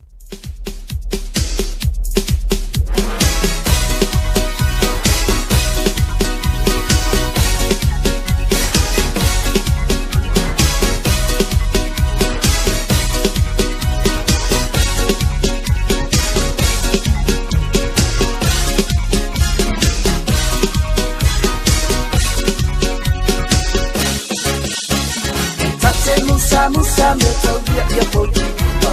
Vai você suinga ua samola ala a boletina masa ili tuli polisi.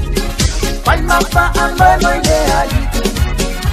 Betele fanya tele potiba. Ai a etu lava tu ile tele anganga. Fina ukimalo awa oseruana. Vai yelo toma walalo mawa ole onosa. Vai loli. Sole, sole, se soia Lima, se papa sole che paia. Se canto si pure tua, uele se cotidia, ua, ili lubentawa. Bailo Lima, sole, sole, se soia Lima, se papa sole che paia. Se canto si pure tua, uele se cotidia, ua, ili lubentawa.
Hi, I'm Leilani.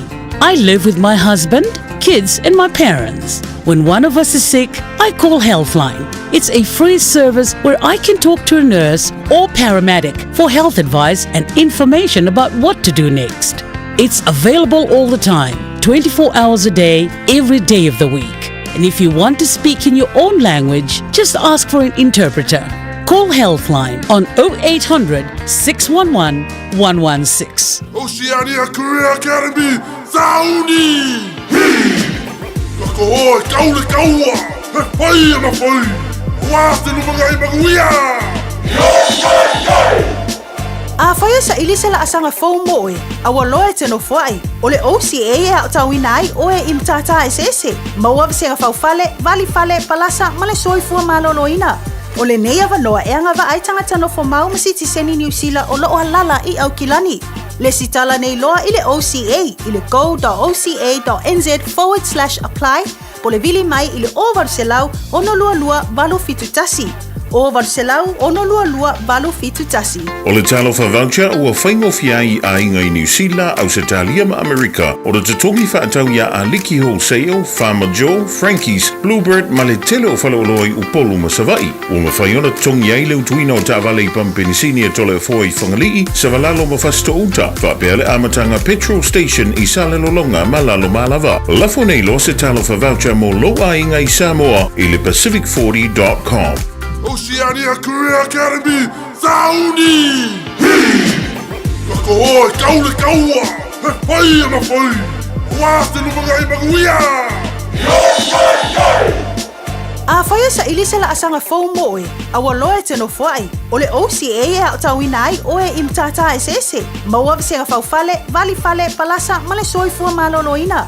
O le nei avanoa e anga wa ai tangata no wha mau masiti seni New Zealand o loo halala i au kilani.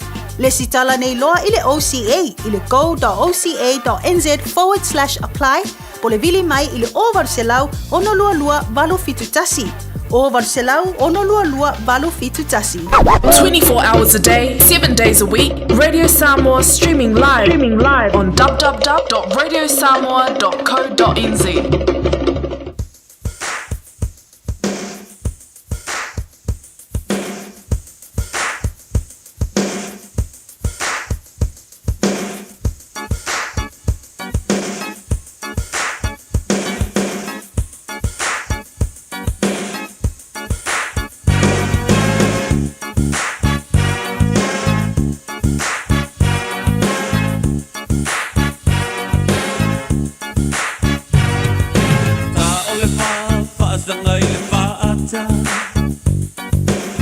Vali solo mafa pipi o lau mata. O nai tamati ua lau e mai a mama. Feo e solo o lea i ni lava lava. Awane i toi wha lave lave mai o le awhau le fitu e amata. Le si vale sa wha sala lau mai ne i o utuai. O te toi vave mai.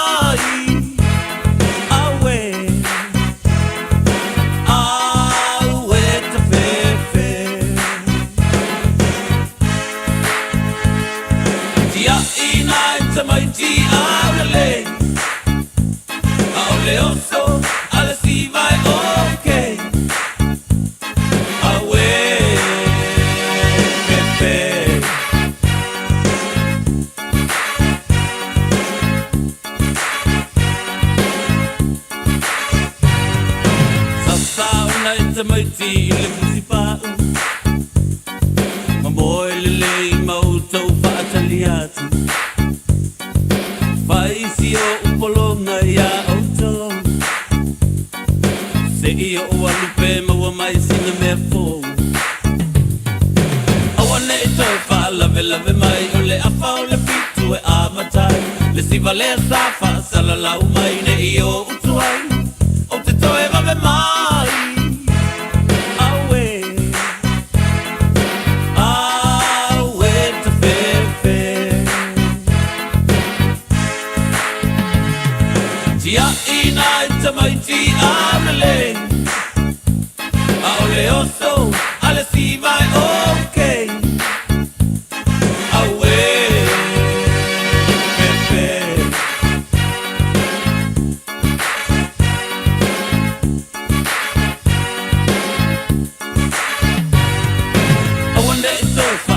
lave mai o le afa o le fitu e amata le siva le safa salalau mai ne I o utuai o te toe lave mai awe te fefe tia ina te mai ti amele ao le oso ale siva e okay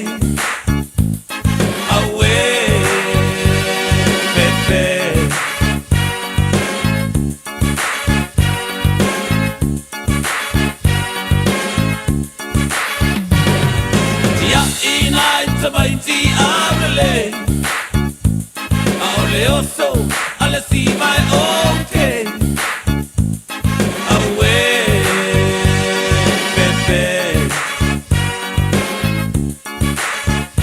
Si fonga malio sunga Felice Mikaele pe le fa fonga ba inisi down tatu fatunga manai tatu pe sega le tai au lunga le tautua wala udanga si fonga reader Samoa smali ba tolo amo malan pokala le tai ola songa fua Tai bela wati lo se football e ono minuto che nei le tula se football tasi. Ba malo atu tatu watu no malo lava le ono sai malo lava bali. U te banga luenga si to fa malo ati nei tamam tina ma tu ta lofa. Ba malo atu tapo ingal nei taiao. Ole nei fo ya so ngafua pe ono tanto yai. Leo tatu se bele tula mo mudo tatu pokalame. Wale tatu ino le tanto wa. Tino, ma tatu nunga o lo manuia lava le taiao le so ngafua. Lo mangu ia le kai au le atunga fua. La mawhai ona tatano atu le leitai au. Ia ma le tausala tatu tau wanga amis fo i le le so le maka au kia le kau wanga amis le ngai le sa whai ngora vai aso. Ai o le mea konga i ka kei ka oko sa whai o ku ulo karima le mua au pi lima. Wa laki o le ngo sa e opunga ia ka ikaranga. Ia.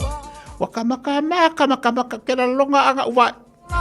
Anga o uni ma ile au MC ke va kor kaimingi o le fa or kaimingi o kere lo por al waka fai waka hikar nga po yo si da fia de lo ka le fia wai nga o mai ia de unga o ka lo ka ma fa kaimi nga sa wai la ia la nga ko o ka fa ko ngalo fa ia fe se me fa solo monga ka vanga mi se ka le fa ku ke fa longa kuno faku wa ka o fa pe to wa ka wa kere lo po di misle ka de faku wa un meri le yo populi o ka lo fa fi ke wa sawe ya o ka po de ngapo ya su ye ya la lo fa ti ya te sala lita ya ma lo se fu manu ye lo sa le wa se mai le lita lo ngata po kalam ya ba lo se fu la le Ia, tangi mātawhi, soifua manuia, I lau fi talainga titi le nei tae au. Ia malo foi le usu ia te oe, ia fia ngai e foi matiute. Ia la matali ai foi o le nei vai aso I fe au ngā luenga. Whata alofa atu le mamalu se tātou wātu nuu, ia olo o maua, ma whaafonga mai le tātou. Kalami le nei tae au fia lava le ke lope o leo e maua maele. Fiafia Mai show le nei tae rasonga fua. Ia whata alofa mawha alofa ati ati o tau walava. Ia le lo e tau le ia o e tia. I tūlanga ia le sa ilia o se tau salo le Pasifika. Ia tata vale ma ia whato tangata uma. Ile lopo le ia ona la wale mai tau inatu. Le mi le taimina whata tali ai. Le lopo le ase tūlanga o iai. Ia male taunu unga le anga iai le po fele tu o le alilifa iai ma fau o whaamsino. Ia ai uilia. Lea lavana. Na manu malo le tātou teni. Tōla pūlau I le toa. Ia male iai le tātou teni o le tara. Ia o lo lo utala mai sa o titia. Mai lava le amatanga o por kalame. Mai lava le vai aso la sosa. Asonga fua. Tau lava le po lea na whai le sa ilinga. Lea na iai lava la umawhau le ai. E so la sa o tato tine male pale. E to e sau fo tato tine e male pale o le nei fo. Tau sang? Sao o le lei. Te ilo le ai seisi. Aka wa ai aku ilunga upenga te whailangi o ka le poka lame ia. Au ke whai aku I tustu singa. Tu waina o mai le taimi e. Tō lau waile unga o le tau banga. Ia e pe nga fa ilo atu lota ita ma fo ngā po ka faru ka faku ka koe a sau o ka vai aku ki ngā a inga la ko ngā safa ia o ai se la o ka hale lu o fa karikaria vai sina umi vai si umi o ka whaaronga kong waka, ole kau vanga le whisolo monga o le kau kari, ai ka loka whaku ngai au kira. Ngai au kira. O tu langa lava na o le tapua inga, o le whai alofa, o le tirutilo fo ia i tau mawhainga na tene. Ia, mai le fo ia se tapua, ia le mana o manu malo, se isi alu i tau vanga whape. Ia, au le mea, wau tūlanga mo whaalongona o mana o ia i tangata whape. Kuwai lava ngā o mai se po, hai o le amang malo. Ui o laua e lo mawhawhape, le malo ka kokenge, malo kenge konga, malo ia tutuila, po pe malo Solomona.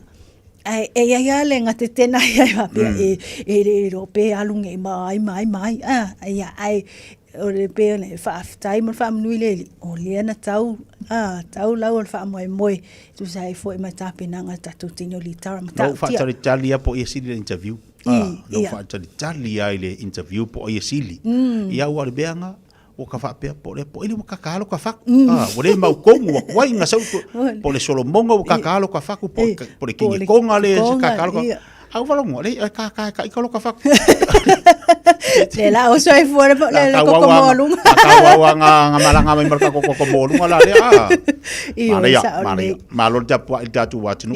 Kere kuskusinga ma mei nungo penga te whai karia la kumare ngasu. E atu whafonga le atu. Whai karia la kupo, kuskusinga ma le runga. O feo i raka ko pare, lau i le ao le tatu tamaita. Tatu la le lei. Pere whape a aru runga kuskusinga whape ma le. Kwa se ma le pare, o le ai, o la ai maua i o. Se vanga nawa i ni tu langa fo ina le alo ia. Fo ina le i whapena o na le na whaatino o na titile le longa. Ki o fofo ia ui. Ia inga mea, ngi alo fui whape o whamasingonga. Le mea sa wale tia o la wa le piki le taimina amatai ia po kala mai tau fo. E tau fo ina manino tatu tangata. E le whapea na le pole le whai sa ilinga e tong o vaenga tongia. E mai lava le amatanga mai lava le aso le whaatino i po kala le ulua i aso. Se ia pa ia lava le aso e whai le big event le po e peilan whaatino la stona. E tongi mai ava enga na wai e le whaapea na o le taimile le pōlea. E mai lava wai le o le mafo anga na le whai ele te ele o pokalame peo na iei speeches o malanga ianga i atuai ma whailoa i tangata matulanga whapena. E mata e whaina le tuli mata ia e whaamasino. Ia teine nei leo o whapena on fifi leo lato watu Nord Pacific. E whai ele whiwhinga. Ia aolo piki na. O tato teine mai lava. She carried herself well throughout the competition. Ia malo lava ele utola pulo. Ia whamalo fo ia na tau mawhainga tu sai fo ia ilea fo tau wanga. Ana ia le na.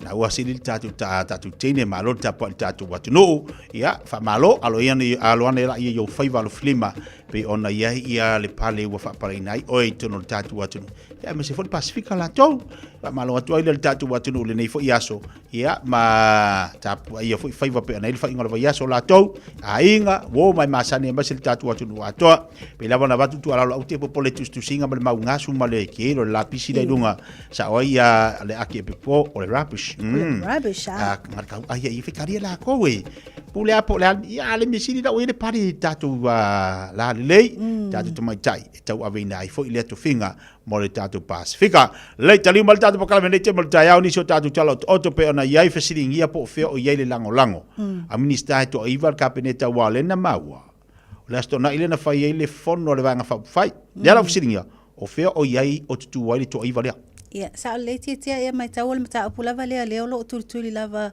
tuli mata ngau lava to telo se tatu watu. No, ia po fele to le anga iai. Ia male tu langa foi o lo o iai nei le malo. Ele ngata i tono whaafale tui. O le malo ua iai nei e pe ona tu lai mai ai foi la ia le te nisi o FES inga.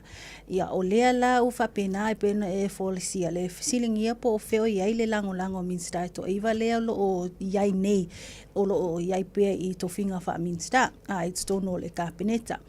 Ia le lana ia ma ua fo to tele si tato wa tunu ia le saunoanga fo ia tu sai fo ima se tan fatanoanga ma tu stala ia po se press conference fo ilena fa atino lava le fa tu lava ia po le fa ainga fa ole fast fa tu le tu Samoa utas lena ia fa ilo ai ni so tulanga na ole afa pina ona anga ia ia e fisilingia ia po fe foi le tu ola ai ia le la to foi tilo ia pe anga e pe I o le la to le la lana I tu o le fa tu pe li lifo la to ma fo fa tu langa ia I le palemia ia manisi foi minsta pe ona fa pena ona fa tino ia le fa unga le vang fa fight tia ia o tu langa a to no le nga solo lava ia mati tilo tu mata ia pe tato ia polea se tau no unga ia me se foi le tulanga ua ia le terminei I le vang fa fai ono o nisi swinga pe o mai mo ma sila fia o tangata tulanga o ia le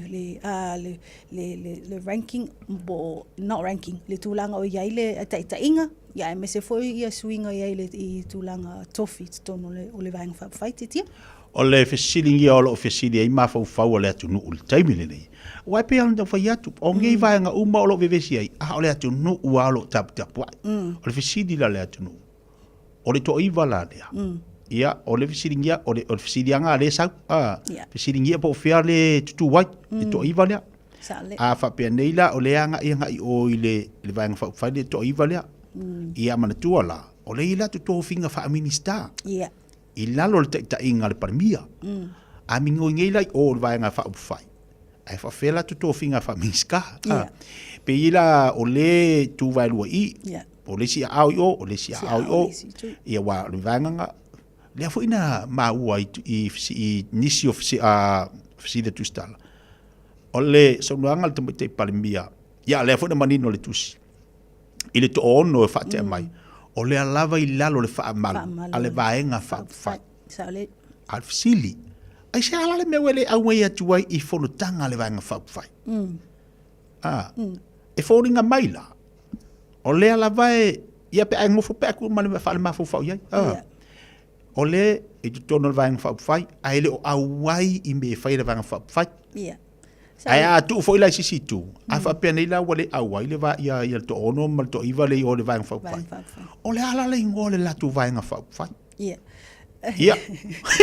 piesa o kula e piesa o kula e I wata u fo ile sunga tu le e pa wa ese le to ina le winga la tala finau ale pe ka ku fi kaya kula e pa ila ngor ko inga wa lava longa si de fia o I se fi kaya stui au fa le angar ko inga langa e langa fu manatu matilo lo o le akongo le me ka fai e fai me ka le angar ko inga ya mama ale malanga iestui e le angai fu ka ko le simbe ka ko fa sa le lava tu langa we a le tu langa na o le winga na o le ia o le vaenga le o le tu ngai e la to te angai le malo ma tu langa ia wai e pena e ta ua ale ai le vaenga le ai me se foi la le ia le sunga ia tu le epa tu sai foi ta le vaenga fa o le HRPP e tu la ena te finau ma tam fai e fa atino ma fa so tu foi ona ia langona ti ma tu langa ia I le fa ngaso longa o po kalami fa atino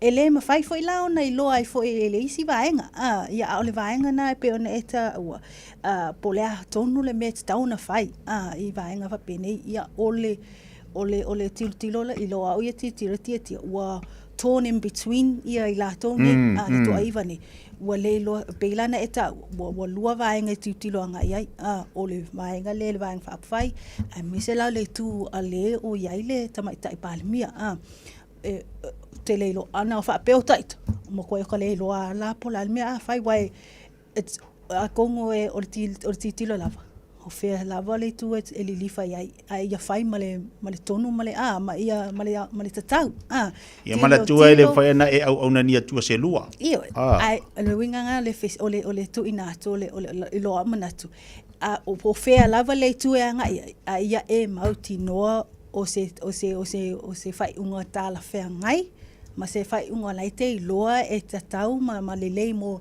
ole le lei mo le atunu e fai lava mo tangata e le fai o se fia mo ta itale le fa pe o Because you're representing the whole country in a sense ina ia lelei mo ila tau lau tele ato titi.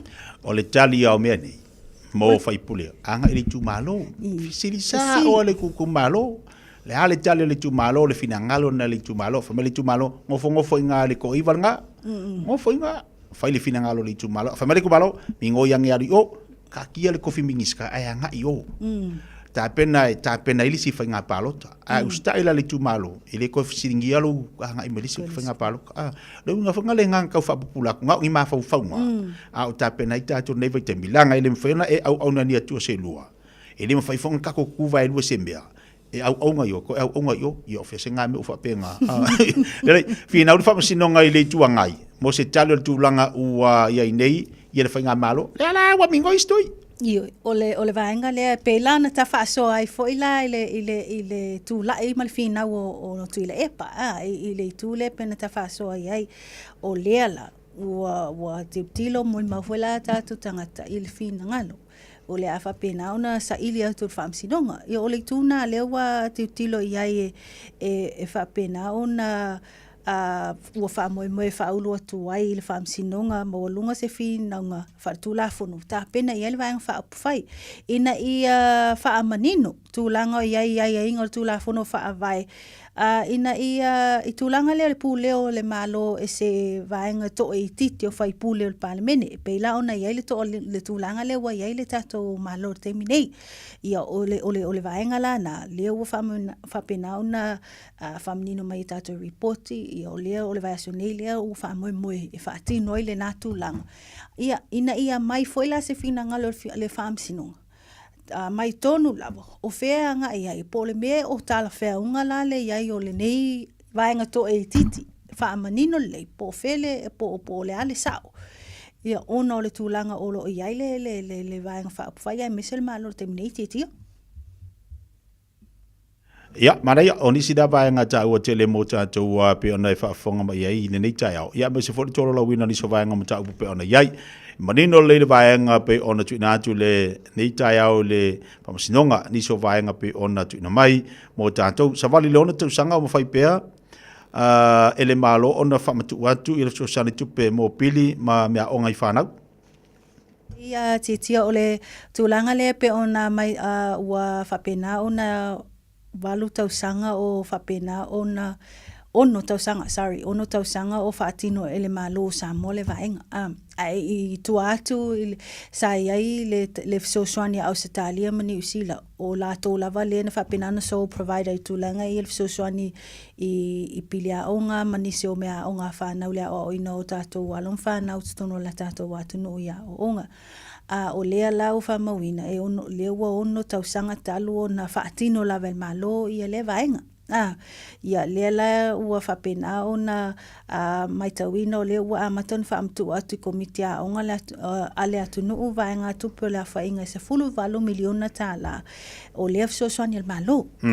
O le nauno atonu o le nauno ta inga lava ia mai lava i le fia tausanga iai o mai lava te mine ina ia mawhai o na ngai tamaiti lea onga i wa lea ua iai le fisoswani le pili a onga manisi o vaenga fisoswani iai i mea onga ia te tilo lava le ia i o whanau tutono o potua onga ma ia tapue o lato o la tupua e tūlanga i a onga ne pe ona ia le fio o whale a onga tutono o tato i tu malo manu ia o le vaenga la na pe ona whaamanino mai e foila le wa amaton whaamtu atu ia se le ni tupe nei mai le malo se $40 miliona ina i whaau au pea le fisoswani nei ma ia watu pea le message ia po le tala nei i mātua le iai peo le soswani mō whanawa unga ne i tu mau pele iai o nei whanau tutono putua anga titia. Malo whaaftai. Te pele watile o te luas furu ono mile te talo le tula suma lua whaawau nisi o tātou tala peo na iai o na lofa ta sima le tau tuamla uranga le tātou ka whaio mo tātou. Talo whaen malo se fumuri an lita e au fau? Ia, talo whalava malo lava whaftari alo fumaranga lele tu whantua le menita e au fau. Tilo mo tino io na fui mo o so fu malo loina ma le malo si me le ni tai au ma kwa ke ri so fu malo loina le mo ai ai le ko mai Le le sono ia il fatu al tulanga lo ia tatu tau nei tai au. Ia whātai man matawa noa, whātalo whātile pai man mana se tata tunu pere Samoa, tai au fōu le alofa maleanga le tuma whalangi, o mtatu moi fwe nei aso, whapopo i aso le tatu wola. Ia o le au nanga nei le ka for you, ia o eni fwe nei mai a Rick the man fwe, ia le whatawale o lau loa le whasani malo simo tatu tata anu Samoa, tele mana noa e tatu tāwale le ia le tami nei, au te no fuai, o le taimi lawe taunu mei mato tāwale, ia wahalu mia foi ia tere na stu mai pe Fiafia Mai nisi o malo tata tunu ia wana nao tata iat ia wato tumu fa tata iat le asonei ia nisi tata tāwale fitu no fua ma le 5 no fua SUV mo le ainga ia tata unu nei mai ia pe fa pe o tata ilisa tāwale tata iuto lo alu mia pe tata iuto Fiafia mia le iuto le lavalo stu mai te wabai ia me fisiri fo inisi ia inga mo tu ato tata fa tāwale tele mana no ai foi tata mai tāwale au ngā mo whanau tau a matana ngā luenga ia po ato fulu walo o 11 part-time ia whaina palai mo oi nā tāwale ia tato sosani masani mo i tato reini laisene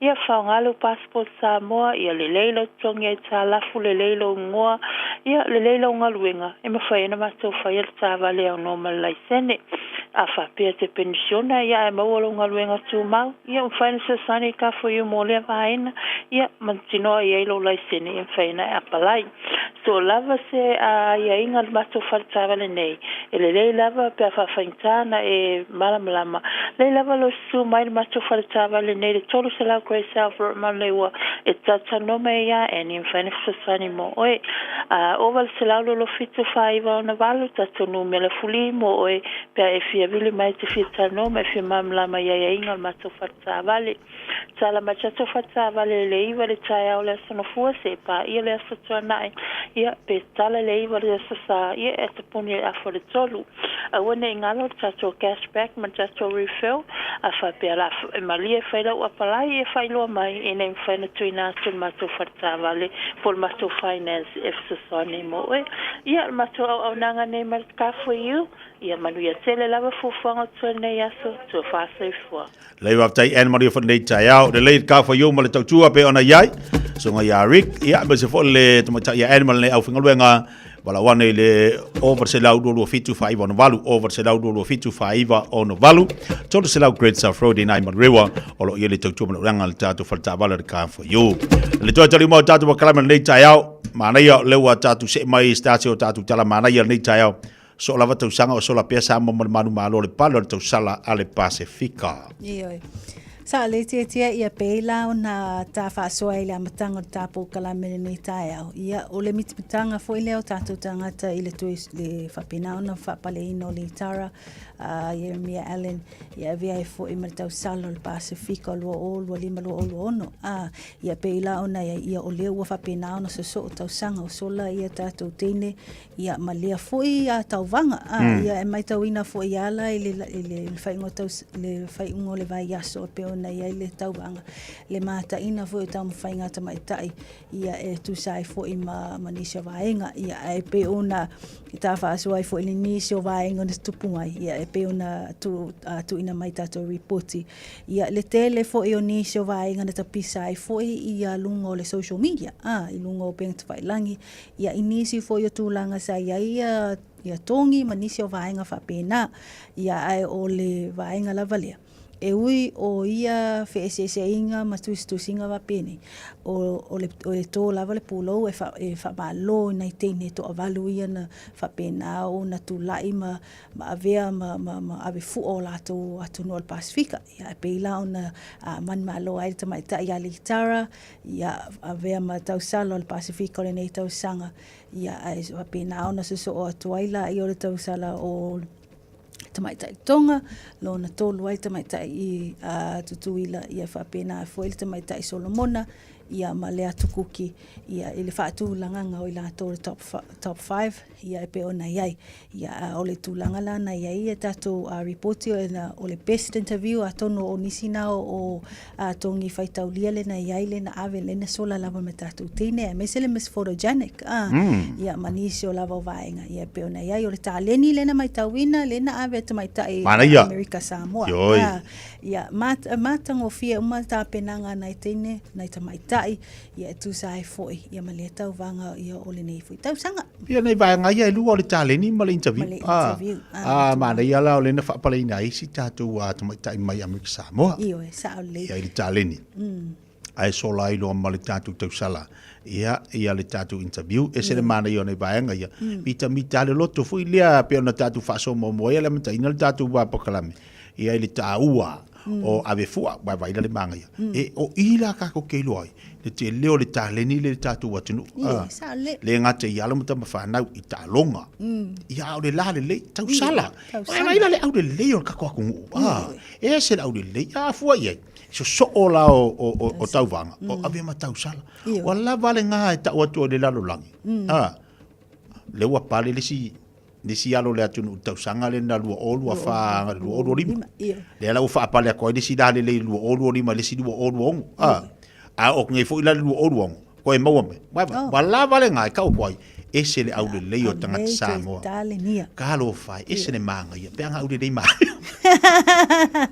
io sa o le tia fa le mai ese le manga io kalo ia le lei to le pulo na ia le fa na wa ka ko le la lo langi a ko le au le io ka ko sa o le te lo le vaenga o te le wata tu itala no ai le vaenga le atitia o le tato tamaita i le o litara le wa fa pena ona pale mai li le taimi wa mai a le plastonai le wa failana faaftai o lana tala na vai o le pale le mo o tau Samoa le watu no pele matalasi o lana tala lea e mai e te au le very le humble o le loto mawalalo o le anga malu o le te mai tai o le tasi lava lana go le na alo e fai ia toi au mai le pale mo Samoa ia ele fa pe foi la na alu na oia to tele la vai la to le na ia carryina mai to foi lo polo ina ia la to le na tu le tape nanga ta mai ta ia litara e mata ngo fie mai mol mawina foi le mata ngo fie o tape nanga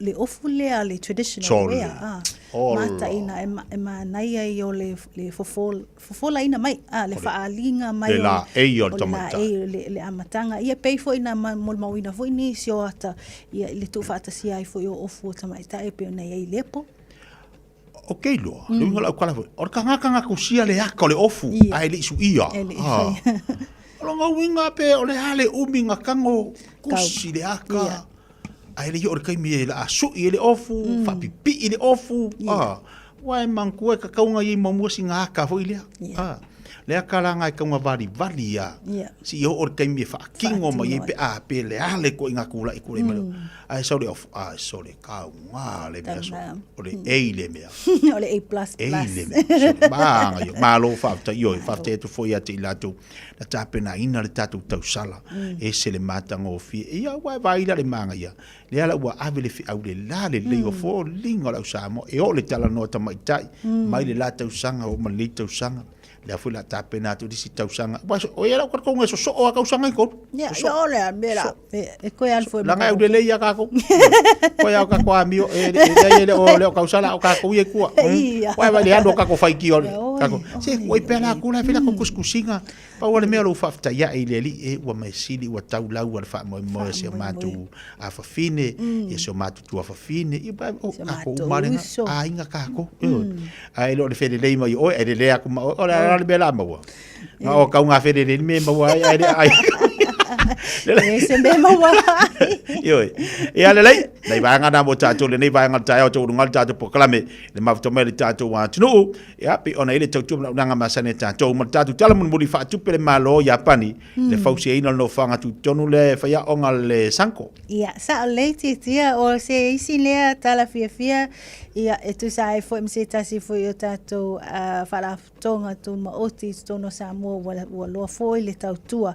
le sango ia o lea ua whapena o na whamawina i tātou reporti ia le lata le whāse la wawheta la le tau o le awhausia i se no whuanga tututonu mō o onga bo se training center e le whalaputonga le whalaputonga o le sango ia po le whaamalo whalaputonga tu mo oti le atunu ia ua whapena ona whaatupe i le sosoani lea a le malo Japani ia o lea ua whamawina le mae ona whaatino o le saininga lima ia o le maalienga ia i le wāla whaalaputonga ma le ofisa o le malo Japani Samoa ia e whaamutu ia ma whaamautu ai fo ila le whaatino o le fōai ia o lea la ua o lea whapena ona amatalia loa ia tūlanga masani ia e pe ona ia fo ia fo fanga fa pene ia if so swani le malo ia pani tu sai fo martele fo yo la to fo so swani le tele o itu i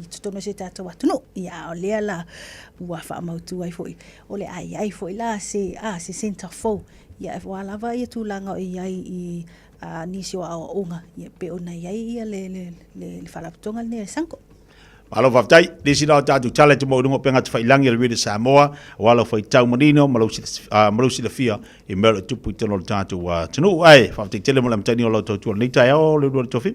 Ia, whaftai lava tia mo lava noa, e maua uma lava tātou reporting nei, le mamarisi tātou watunu, i lunga o penga te whailangi, le website, ia o le Radio Samoa, ia o le a maua foi ni jo tātou tala i lunga o penga te whailangi le Facebook page, ia le tātou ofisa, ia whaitau manino, whaitau tuto ai ia inisi fo e melo tupo sa tātou watunu, ai manu tele ina whaivole nei aso, so i fua mai manuia.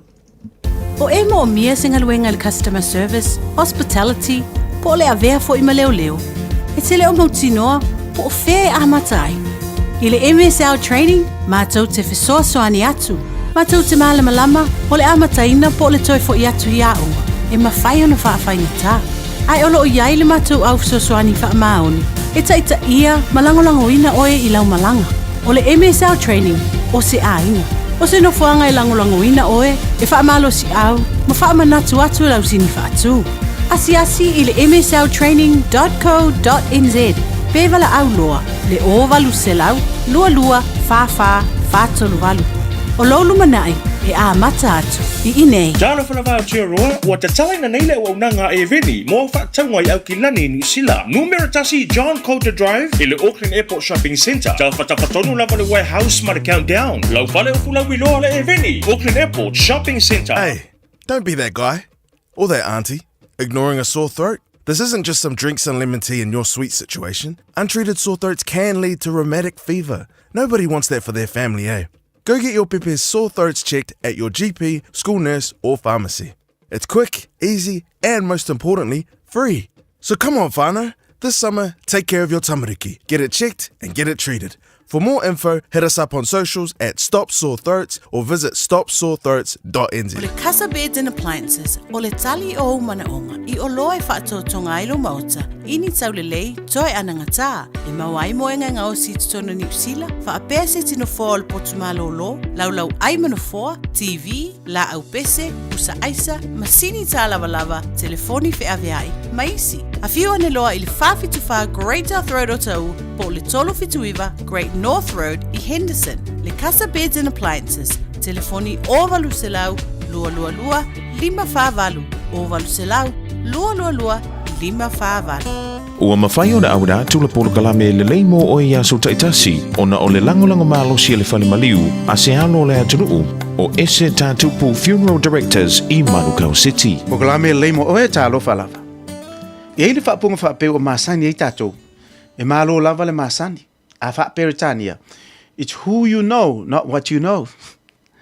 Lono winga, e tāua tere loi loa se tangata a wā e whaingo fia ei se mana onga o loo fia maua. Ai mei se lava se tangata maua lunga sona tūlanga. O le tasi le nei o le vaenga ta ua le te talo mule mule Yesu. O lo tu sia le ang mangalia a Ioane suma le fitu. Wa oufa ali atu lo suafa I tangata. Na e fo ai mai a te au I laulangi. Sa fai lātou mou, wa e fo ina mai ia I lātou ia te au. Wa lātou tau sia fo I lau a fionga. E wha amanino mai I le fuai upulea o le tatalo mule mule Yesu. O le tasi le vaenga ta ua le ngā luenga fa evangalia Yesu I le laulangi. O a pei ona iai le tele o suafa na wha o ngā ina e tangata e peru mo le tua. Jehovah Jireh, Jehovah Rophe, Jehovah Nisi, Jehovah Shalom, Jehovah Elohim, Jehovah Sabaoth, El Elyon, Jehovah El Roy, Safat, Yasha, Malek, Father, Alpha and Omega. Le maftanga Yesu malana so, sa fa aliai, ma fa amautuina le tā ua o le suafa o Jehova le tua. E bei ona tali atu le tua ia Mose, ina ua fesili atu Mose po o ai lona ingoa. Pe a fesili mai tangata e peru li suafa o le tua. Na tali atu le tua ia Mose, I am that I am. O au nei le sili esi. Na whaonga aina tele nei suafa Yesu, I ana feta lainga, I lana tala inga o lona malo. O au nei o le areto o le ola. O au nei o le malama. O au nei o le leo ma moe le lei. O au nei o le toi tū ma le ola. Na o ina Yesu lana uso, ia latu I loa. O loo fetalai mai ova le tua, o au nei lo o tauta ma o I le langi. O Yesu lea tauta vava ai ai, o au lava lea. O suafa umana whaonga aina I le tua. E whaalia ai le nā tura o le tua, I ngā luenga mamana na whaalia ai le tū maanga whaale tua. O le aso maliu, e whaale tino mai ai le matau tio le alofa o le tua. E tele whaamanianga I loa tātou wo I loa o le suafa o le tua. O lona winga. O le ola e whaavavau. E maua lea I loa o Yesu e pei o nei e whetalai mai. O au nei le toi tū ma le ola. Ai le o le tele o whailonga ma le poto o tātou maua. Eternal life gets from who you know, but not what you know. Whetalai le tua, I le salamo iwa sumatasi, o te whaama malu I a te ia, o no ua I loa e ia lo ingoa.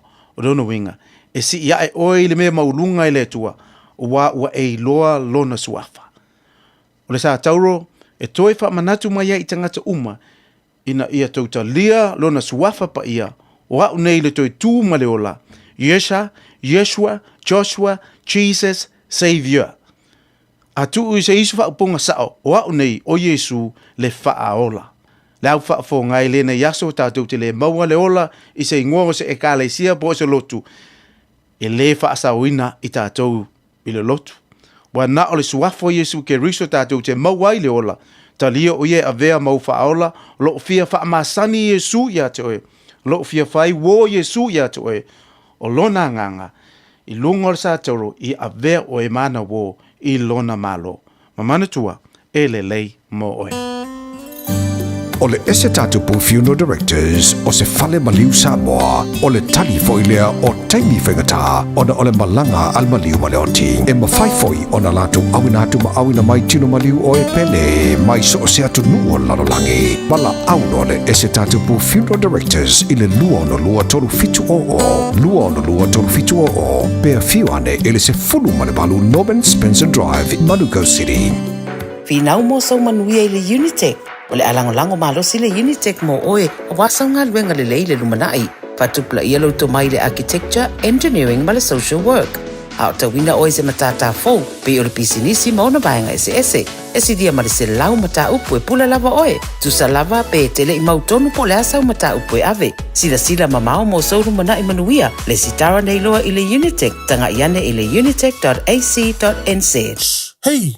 Au ona ia vea oe pe o isi tangata e manatu maa I le wha iti ngā. Ele na o le inu le vaiti polo na seki ai lea. A le vave tonga fitia le wha iti ngā. E ono o le tūlanga e maua I le fever rheumatica, ma ele ai lava se tasi. E mana o e o se pele le nā tūlanga. Aia. ave loa na yo walo e faile siaki le fo mai fale ainga o le tausi mai le aonga po le fale talavai e vave faingo fie ma le mea sili ona tāua e le totongia e mawhai foia na faile tui le baisilin e ki lia atoa ai saula ia Samoa i le nei vai tau le tau mawhanawhana ia tausia le leina yo tātou alo ma whanau faile siaki ma fai loa le tongfitinga mo nisi whamatalanga sa iliana i lunga le social media Stop Sore Throats pe asiasi i lunga le upenga ta whailangi stopsorethroats.nz O le talo fa voucher ua whaingofia i a inga i New Zealand au Australia ma Amerika. O le tutongi whaatau ia a Liki Wholesale, Farmer Joe, Frankie's, Bluebird, ma le tele o whalaoloi upolu ma savai. O ma whaiona tongi ai leu tuina o ta'wale i pampenisini e tole foi whangalii, sa walalo ma fasto uta. Whapea amatanga petrol station i Salelolonga ma lalo malava. Lafo nei lo se talo fa voucher mo loa inga i Samoa i le Pacific40.com.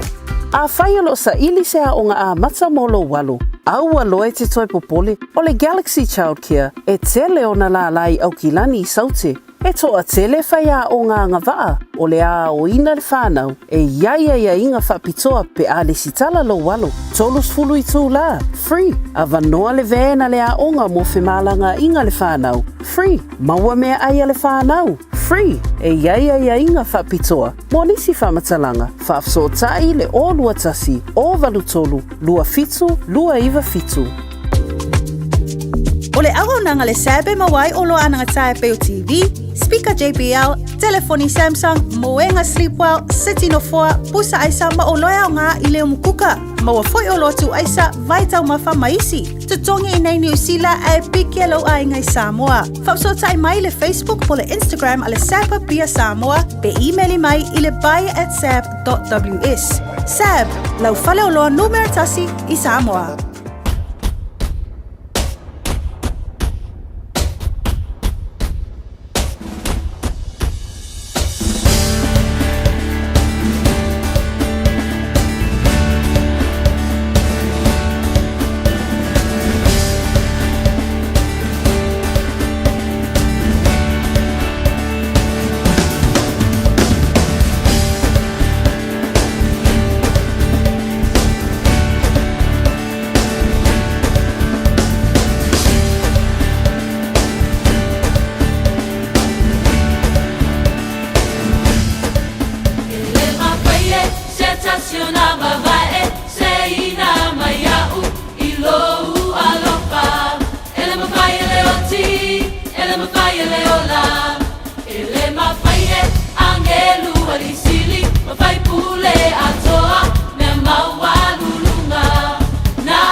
Whawhongai pia I Fiafia Mai whalenganga le Bethel Peace Chapel pe ona te walango tuai le tatu pakalame le na amata wana leipa yaso ele lei mo oe ia le lei whaftaile na upolofola whaftaile na upolo tomatau I pia I tātou le aso ma le aso o le upo le atua le lei mātango fie lo lolo I suamalie I o tātou loto pe a tātou whaitawai e fōua I te mi uma le awhionga le li.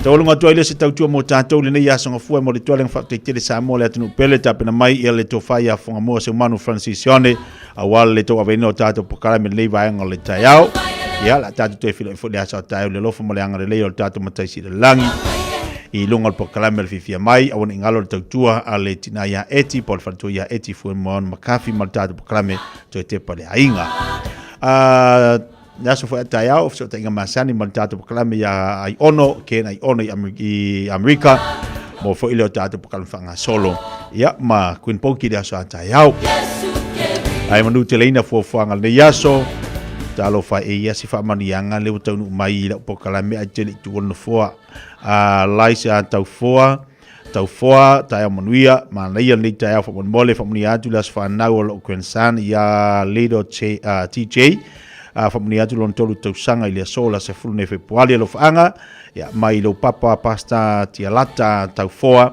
Auntie Angela your parents ya Antino ma Alais your papa so and nana papauta Uncle Joe and Auntie Sky your one and only cousin ya Wycliffe especially love and hugs from your Nana Nelly. Ia alofaanga mo oe le princesse. Alofaanga mo oe le antalii ia molo waso whanau. Ia taulunga toa si tautua mani tele ne yaso awari ngalo le aso tonai a sau nei o le aieli tatu whale ainga i whaatawai luas fultala yoi ai te mau si tau maftanga la manaia ma si tau maftanga le lei a wale fonga tau mafa mo tatu wafsu ta imaile le tatu pokrame ia mo le nei wa yaso a le aso tonai le fil tatu ainga nga alo fatu sa mo la tunu pele mani tele nei tai au so i fo mai manu ia.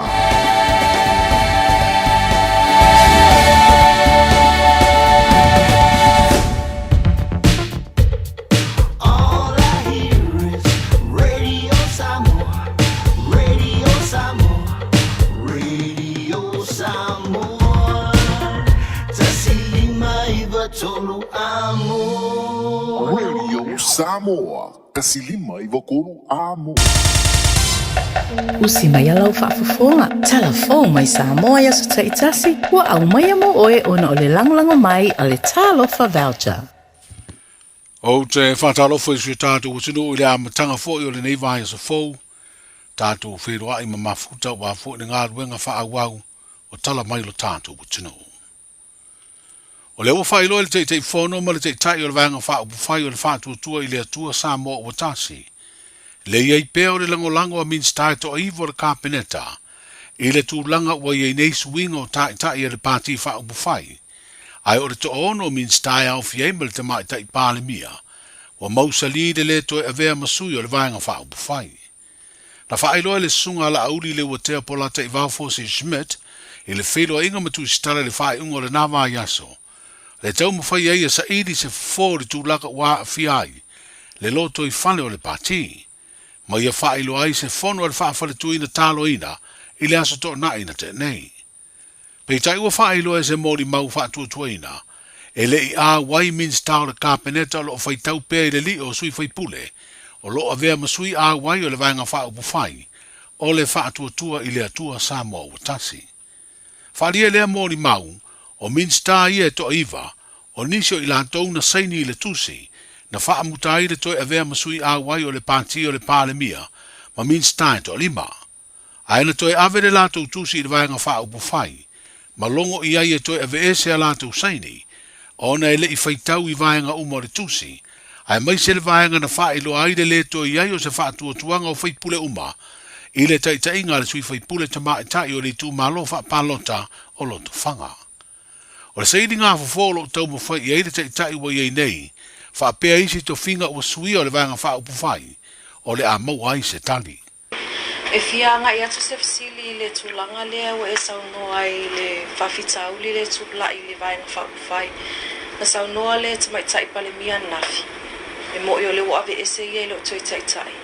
A o ia lava o le pale mia, ma o le unga o le ave ese o ia po le whatu mawina, e whai pale meni. Leo e saunoa le aso nei la auli e fofoi nei. O i se fofuanga fo i lea ina ia toi whaise wheloa inga ma le fionga ia Fiafia Mai, ma le to o lima le sa tuli whaatasina ia mwhai ona soala o pule le matau. Ia, whawhitai, o le ana o tautino atu nei. O lo o talo le mato whelo inga mato umare ton. Tai au, a matai na. To iwa lea na mato tulau lava fo ina mato mau ese ese. Luas furu nei ma le iwa na mo lufuru iwa o e o lo o le stala lo ia amatai na. O le tonu e mau ina. Ia o le stonu na e le whaito tasia ea o tonu. Ia no whai atu. O furfuri whala au ma mafa. Le tonu e whai e le tau mo fie. O sauno anga lena e sauno mai ai e taitai o le malo. Tu manga na. Tu la fono na. Al tu langa la vai ele I o mata. Ma le atoanga le vanga fa ile o I e fa to. A wala yo to mana tua. O I na mafua ina vem pandemia. Ine ala na fa tu la fono. Ai matou te lango pea ma so ani le fa unga al fon fetalai. Lai lalo tu la fono tu ma. Lai lalo tu la fono fa inga palota. Se tangata o tu lai pea ai le o to iaisa na vanga fa fai Mātou televisiria mena o le restriction na speaker. Ai olo mātou soani a wala whantu la whono. Fofo waile matau. Ai pe o le tūlanga na le te o atu ia lisi whono ia ntue maua leo na matau. Ai o le tonu ma le whai unga o whai. Mātou te leto e au wai ma le to ono leo o man whatea. Le sunga la auli leo te polanta e Valfosi Smith, o le teitei whono ma le teitai o le vanga wha upu whai, o le wha tua i le atua Samoa o tasi. O le vai so nei ua wha boi moe wha ulu atua i le wha masinonga maua lunga sa whina unga wha le tū la whono, o te pena le tū wha upu whai o lo angaia le malo, i le naunau ta inga e wha manino ai ai inga o le tū la whono wha vai, wha sino le tū langa ua pulea i nei le malo i se vaenga to i titi, o whai pula le pāle mene, e pe ona iai le pāle mia ma min stai to as furu whaore ka peneta. O mafua le tau mwhainga e pe ona whaelo ai le te tai o li tua ngai, le sunga atu i le epa lupe sori aisa i le maria le ngaoi, i le whiro inga masani ma le au whaasara lau matu stala, ona ua leo toi a vea nei masui a wai o le vaenga wha upu whai, o lo tu i le foi o le pulenga o le malo, le tamai tai pāle mia ma min stai to ono. Ole nele matu te la forana matu te avea i kaupule. La marbele wo kupune. E o fon foya, wo fon foya. Al bela wo mushas. Ola wo es esa ya wo mushas. Foi nele la le maria le calico. Ai fa pesela e fa per calimai e fa ficar o dia por bem das al mela le me pego o Fiafia foi a canto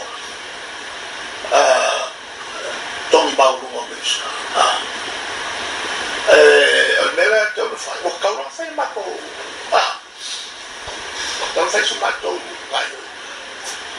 ma con algo no fo e al lungo la fo a sana no fo sai sa uma a sa masino ba kano la ile tu e fa ia di hingi fo le mana malama pura e fa musino il lato fo na che si che il lato bastante caro bastante fa e a papà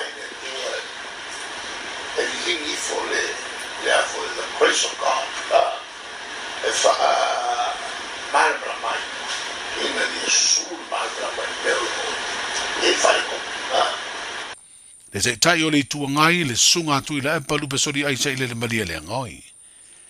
O le whairo inga le pāle mia matu stala le stofi o mawai. Na whairo aisa whina ngalo le fionga fia me Naomi mata awha i le tūlanga lea mai a whailo ai o lana sila le tūla fono e aua ia inga o iei nei o le whaavae, i le pūlenga whaatonu e whaawau na ngā luenga, pe ātula i mai se ngā sea malo, i le loto i whale o le vaenga whaupu whai, o lo pūlea le tunu. O le awhato a manino se tali o lea vala pe a whaie maea, o na iro le whaamsinonga, le whinaunga wha le tū la fono le tū whaupu whai o lo angai le malo, le pāti whaupu whai e puipuia a ia te taua tangata. E walu tau sanga o whaatu pe malo Australia me New Zealand, le fesoasoani na tutongi ei piri ma mea onga, mō lea o ino whanau, ai o lea ua o mai le tau sanga nei, o savalia le ono tau sanga o whaatu pe lo tātu malo lea fesoasoani, e au noa ma le toi apa mai o New Zealand ma Australia na amata mea i le nei fuanga. O lea ua amata o na whaamatu uatu i komiti a onga i lea tunuu, vai ngā tupe o le tufanga o le 10 miliona tala, o lea fesoasoani mai le malo. O se fesoasoani wa utu le wha malo si o le tū la fono, o le ave umo whanau lea aunga po le compulsory education. O le tupe whanganga lea malo, e totongi ei pili a onga o tamaiti a onga. A wame e whaia lea onga. Nā fua mai ina ua pāsia se tū la fono, wha malosi e a onga, tamaiti a onga uma, e te tauna o te tono a onga, mai le 5 tausanga, i le 10 tausanga. Compulsory Education Act. Samoa School Fees Grant Scheme. Na amata mai le lua afes fulu. E o le lua afes fulu valu. Sa whaatupe mi taimi na e Australia ma New Zealand. O aia ina na whaia le malo i le tupe lea. E le toi totongia ini pili a onga o whanau a onga. Ai ta tauna o umata maiti a onga i le a onga. O le whaamalo sia foi leo tu la fono o le compulsory education. Ina ia awane to ia se alofanga whaapea. O maafuana le avea utama po la ua fine le a onga. O na le se pili. Lea lau fisoso ni mai le malo. O lona winga. O ta tauna a onga o mata maiti mai le 5 tausanga. Iles furu fa tausanga. O le lua fes furu iwa.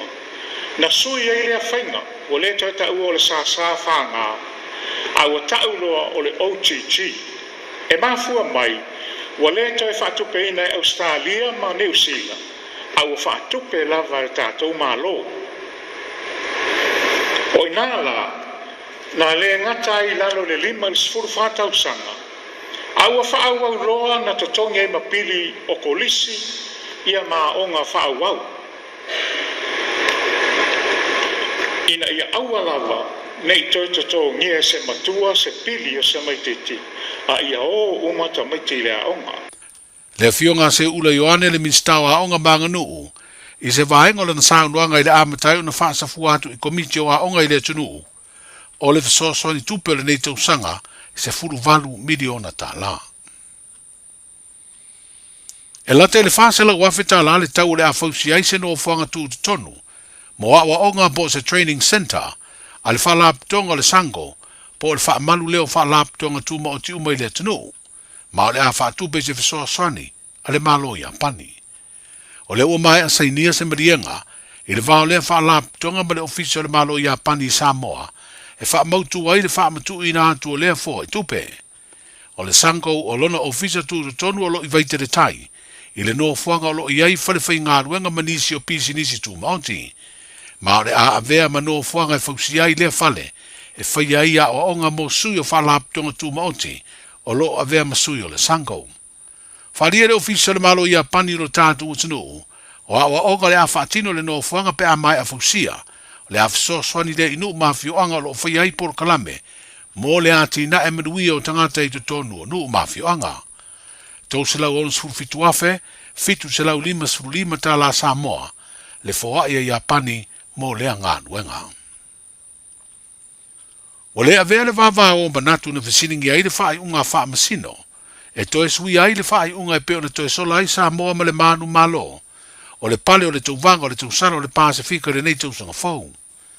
E peo na sara la wai lunga o fiso te inga te le vavave wha o na pone le social media, ni whai tionga mai sui na langolongo ina le tausara o le tunu o tonga, ma tua i ai le sui o Samoa na avea masatasi o wha masino le taumanga, sa whai e lea tunu o Solomona. O le asa ini se fina ngalo lea ta mali i pe a taunu mai. Ai o le whaai unga na wha ufonga i eire to tere na mai moina. Le tau vanga le nei au wala o fiso ta inga i televise, wha pea lunga o le api o fōringa. Wa manu malo le tau sala o Samoa, le ta mai tai o li tara Jeremia Allen, tūlanga lua le tau sala o Tonga, tūlanga tolu le tau sala o Amerika Samoa, tūlanga wha o le tau sala o Solomona, ma le tūlanga 5 po le 4th runner-up o le tausala mai le tukuki. O le tausala Samoa na ia maua whaelonga o le tausala pito ata le lei, po le Miss Photogenic, ma le whaelonga le tausala na pito le lei lo na taliina o Fasini, le Best Stage Interview. O tala amatai o le nei vahe sa fau, soifu. Ta lofa lava, o le siu fofonga le nei o Samoa, le Radio Samoa.